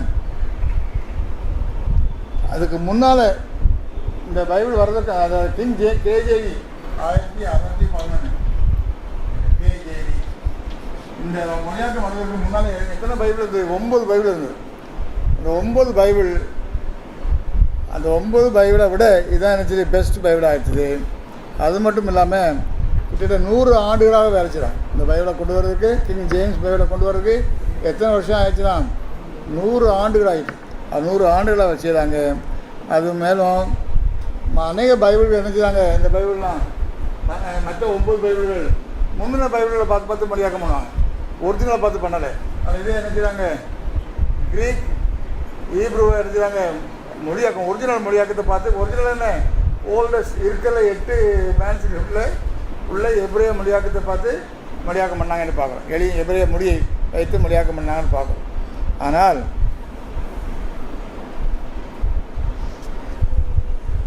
இதோட குறைகளை சொல்லும்போது தான் 8 மேனுஸ்கிரிப்டு அவங்க நிறைய எதிர்பார்ப்பதற்கு அவங்க என்ன இல்லை, ஒத்து பார்க்குறதுக்கு அநேக மொழியாக்கங்கள் இல்லாமல் இருந்தது. அது மட்டும் இல்லாமல் அவர் உபயோகித்த கிரேக்க மொழியாக்கம் என்பது எழுத்துச்சுவடிகள் ரொம்ப சிறந்த கிரேக்க மொழி எழுத்துச்சுவடிகள் அல்ல. எந்த போதும் அவங்க அருமையாக செய்திருக்காங்க. ஆனால் அவங்களுக்கு ஒரிஜினலான கிரேக்க மொழியாக்கம் விசேஷமான எழுத்துச்சுவடிகள் இல்லை. ஏன்னா அது பின்னால் தான் கிடச்சிது, விசேஷமான எழுத்துச்சுவடி பின்னால் தான் கிடச்சிது. சரி, அது மட்டும் இல்லாமல் ரெவல்யூஷன் வந்து முழுமையாக அப்போ இல்லை. அவங்களுக்கு ரெவல்யூஷன் புக்கு வந்து முழுமையாக இல்லாமல் இருந்தது என்று பார்க்கணும். அதனால அந்த போர்ஷனை எங்கேருந்து எடுத்தாங்க, ரெவல்யூஷன் புக் பைபிள் எழுத்துச்சுவடி இல்லை, 8 மேனுஸ்கிரிப்டில் என்ன இல்லை. அப்போ அவங்க எங்கேருந்து எடுக்கிறாங்க, வல்கேட்லேருந்து எடுக்கிறாங்க. வல்கேட் ஏற்கனவே லத்தீன் மொழியாக்கம், ரோமன் கத்தோலிக்க மொழியாக்கம். அது இதில் இப்போ 8 மேனுஸ்கிரிப்ட் எதாவது இல்லையோ அதை எங்கேருந்து எடுக்கிறாங்க? கிரீக் எபிரேய மொழியில் எடுக்காமல் லத்தீன் மொழியில் எடுக்கிறாங்க. அப்போ அதில் என்ன வருது? நிறைய மாறுபாடுகள் வருவதை பார்க்குறோம். ஏனென்றால் வெளிப்படுத்தல் 20:5 என்ன சொல்லுது?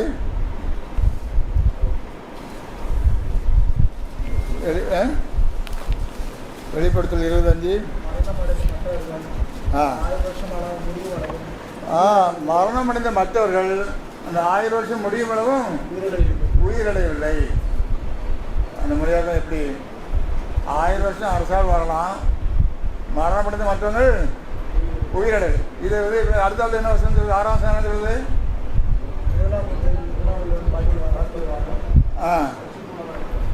சரி. ஆக தொடர்பு இல்லாமல் இருக்குது இந்த வசனம். 1000 வருஷம் அரசாள். யார் அரசாளர்கள்? மணவாட்டி சபை அரசாளர்களாங்க. யார் அரசாளர்? யார்? யாரும் கிடையாது. அங்கேதான் மரணம் முடிந்தவங்க யாரும் உயிரோட வரலையே.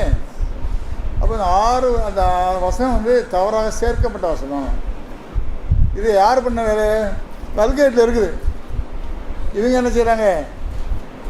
ரெவல்யூஷனாக தங்களுக்கு முழுமையாக எழுச்சியோடு இல்லையே, அங்கேருந்து எடுக்கிறாங்க. அப்போ இப்படிப்பட்ட சில வசனங்கள் உள்ளே வருது. ஏன் இது வருது? ரோமன் கத்தோலிக்காரங்க ரொம்ப சிஸ்டமேட்டிக்காக மில்லினியம் சத்தியத்தை மறைச்சிக்கிட்டே வந்திருக்காங்க. ஏன்? அவங்க ஆள்றாங்க. ஒன்று அவரே போப்பு தான் 1000 வருஷம் ஆள்றாரு. அந்த கருத்தை கொண்டு வந்தாங்க. அடுத்தாப்புல அவங்களுக்கு என்ன வேணும்?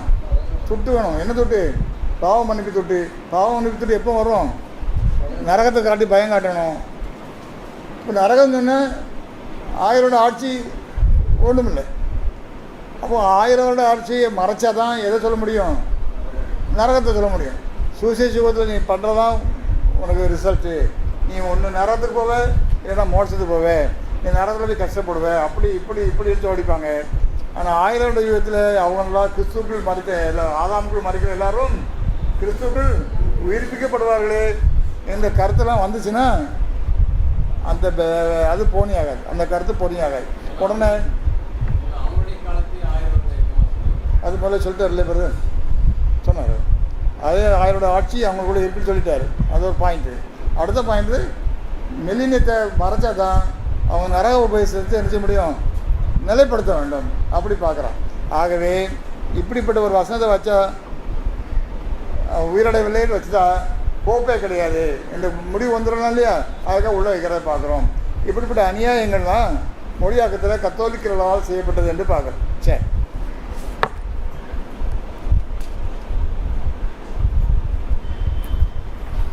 அது மட்டும் இல்லாமல் இந்த பைபிள் பரலோகம் அப்படியே வந்தது என்று ஒரு கருத்தை கொடுக்கறதும் அவங்க தான் கொடுக்குறாங்க. அவங்க தான் அப்படிப்பட்ட கருத்தை ஸ்தாபித்தார்கள் என்று பார்க்குறோம். ஆகவே இப்படிப்பட்ட தப்பறையான எண்ணத்துக்குள்ளாக வேத புத்தகம் புரட்டப்பட்டு மொழியாக்கப்பட்டப்பட்டு வந்தது. நான் தேவனுடைய கிருபையினால் இப்போ எப்படி இருக்குது? நமக்கு என்ன கிடைக்கிறது? அநேக மொழியாக்கங்கள் கிடைக்கிறது. அப்படி பெற பார்க்கலாம். இது வரைக்கும் நம்ம நிறுத்திக்கிடுவோம். ஒரு 11 ஆயிட்டு. அப்போ இது வரைக்கும் நம்ம படித்தது என்ன? மொழியாக்கங்கள் மிகவும் கடுமையான நிலையில் தேவனுடைய பிள்ளைகள் ஈவன் தங்கள் உயிரையே கொடுத்து எழுதியிருக்காங்க, மொழியாக்கம் பண்ணியிருக்கிறார்கள். ஆனாலும் மொழியாக்கத்தில் என்ன இருக்கும்? குறைகள் இருக்கும். அதை விதிபத்தி போகணும். இப்போது பெஸ்ட்டு மொழியாக்கம் சொல்லி இன்னும் எதுவும் சொல்ல முடியாது. இப்போ வந்திருக்க மொழியாக்கத்தோட பெஸ்ட்டு மொழி இன்னும் கூட மொழியாக்கம் வந்துக்கிட்டே இருக்கலாம், அக்கமடேட் ஆகிட்டே இருக்கலாம். நம்ம என்ன செய்யணும்? ஓப்பன் மைண்டாக வச்சு தேவனுடைய வார்த்தைகள் மேல் வாஞ்சி வைக்குமே தவிர இந்த வேத புத்தகம் என்ன சொல்லுதோ அதை எடுக்கக்கூடாது. இது காப்பி, இது மொழியாக்கம். இதில் பெட்டர் மொழியாக்கம் வந்துச்சுன்னா, பெட்டர் கருத்து வந்ததுன்னா அது தேவனுடைய திட்டத்துக்கு அது ஒத்திசை ஆய்வாக இருந்ததுன்னா அதை தான் நம்ம என்ன செய்யணும்? எடுக்க வேண்டும். இது ரசலுடைய பங்கு என்ன? இதில் இந்த வசனங்கள் சரியா தப்பா, ஒத்திருக்கா இல்லையா என்பதை காண்பிக்கிற தேவனுடைய திட்டத்தை நம்ம காண்பித்தார். தேவனுடைய திட்டத்தை காண்பித்தார். மில்லியனில் ஒரு பகுதி இருக்குது, அங்கே ரட்சிப்பு இருக்குது உலக மக்களுக்கு. அது யாக்கோபின் வீட்டார் அங்கே தான் தெரிந்து கொள்ளப்படுறாங்க. சுவிசேஷத்தில் ஈசாக்கின் வீட்டார் தெரிந்து கொள்ளப்பட்டு அவங்க மூலம் யாக்கோபின் வீட்டார் ஆசிரியக்கப்பட போகிறாங்க. 1000 யுகத்தில் நடக்க போயிருந்த பெரிய சத்தியங்கள் தான் யார் கொடுத்தார்? ரசல் நமக்கு தெரியப்படுத்தினார். ஆகையால் நம்ம என்ன துணிஞ்சு நம்ம என்ன சொல்கிறோம்? இந்த கருத்துக்கள் தவறு, கத்தோலிக்கர்களால் தவறாக வைக்கப்பட்டிருக்குது என்றெல்லாம் நினைச்சிடும். ஆக்கினை அடைவார்கள் மொழியாக்கம் பண்ண தப்பு. அது எப்படி தான் இருக்கணும்? நியாயத்தீர்ப்படை வருவார்கள். இப்போ நியாயத்தீர்ப்பு என்றால் என்ன? அது நீதி கற்றுக்கொள்கிற காலம் என்றெல்லாம் நான் சொல்கிறேன். கற்றுக்கொள்கிற காலம் எளிதான காலமாக அது இருப்புக்கோளால் ஆட்சி செய்வார், கொயக்கலத்தில் நுழைக்கி போல் நொறுக்குவார் இல்லையா, சிக்ஷிப்பார். எதுக்காக? ஒளிஞ்சு போகணும் இல்லையா? இந்த கரெக்டிவ் மெஷர், மக்களை திருத்தி நீதியை கற்றுக்கொள்வதற்காக அவர் செய்கிறார். ஆக நம்மளாம் அடிபடுவோம் 1000 யுகத்தில் நம்ம நினைக்கணுமா? நம்ம கீழ்ப்படிந்து ஏன் அடிக்கப்படுறாரு? நாம் கீழ்ப்படிந்து அவர் போகும் வரைக்கும் நமக்கு என்ன இருக்கும்? ஆசீர்வாதம். கீழ்ப்படியாவிட்டால் அவர் தண்டனை கொடுக்கிறார். அந்த தண்டனை எதற்காக? நாம் திருந்துவதற்காக. பாசிட்டிவ் கரெக்டிவ் மெஷர் என்று நாம் பார்க்கும்போது தேவனை இன்னும் அதிகமாக நேசிக்கவும் மதிக்கவும் ஓங்கி புகழவும் உதவுகிறது. அப்பேற்பட்ட காரியத்தை தேவன் நமக்கு யார் மூலம் கொடுத்துருக்கிறாரு? ரசல் பிரதர் மூலம் விளக்கி கொடுத்துருக்கார். அவர் கொடுத்த கருத்துக்கள் நம்ம நினைச்சிருப்போம், இதெல்லாம் நம்ம நினைச்சிருக்கோம், ருசித்து கொண்டு இருக்கிறோம். தேவன் அந்த பெரிய ஸ்லாக்கியத்தை நம்ம கொடுத்ததுக்காக தேவனை ஸ்தோத்தரிப்போம். அடுத்த வகுப்பில் மேலும் தொடர்ந்து படிப்போம்.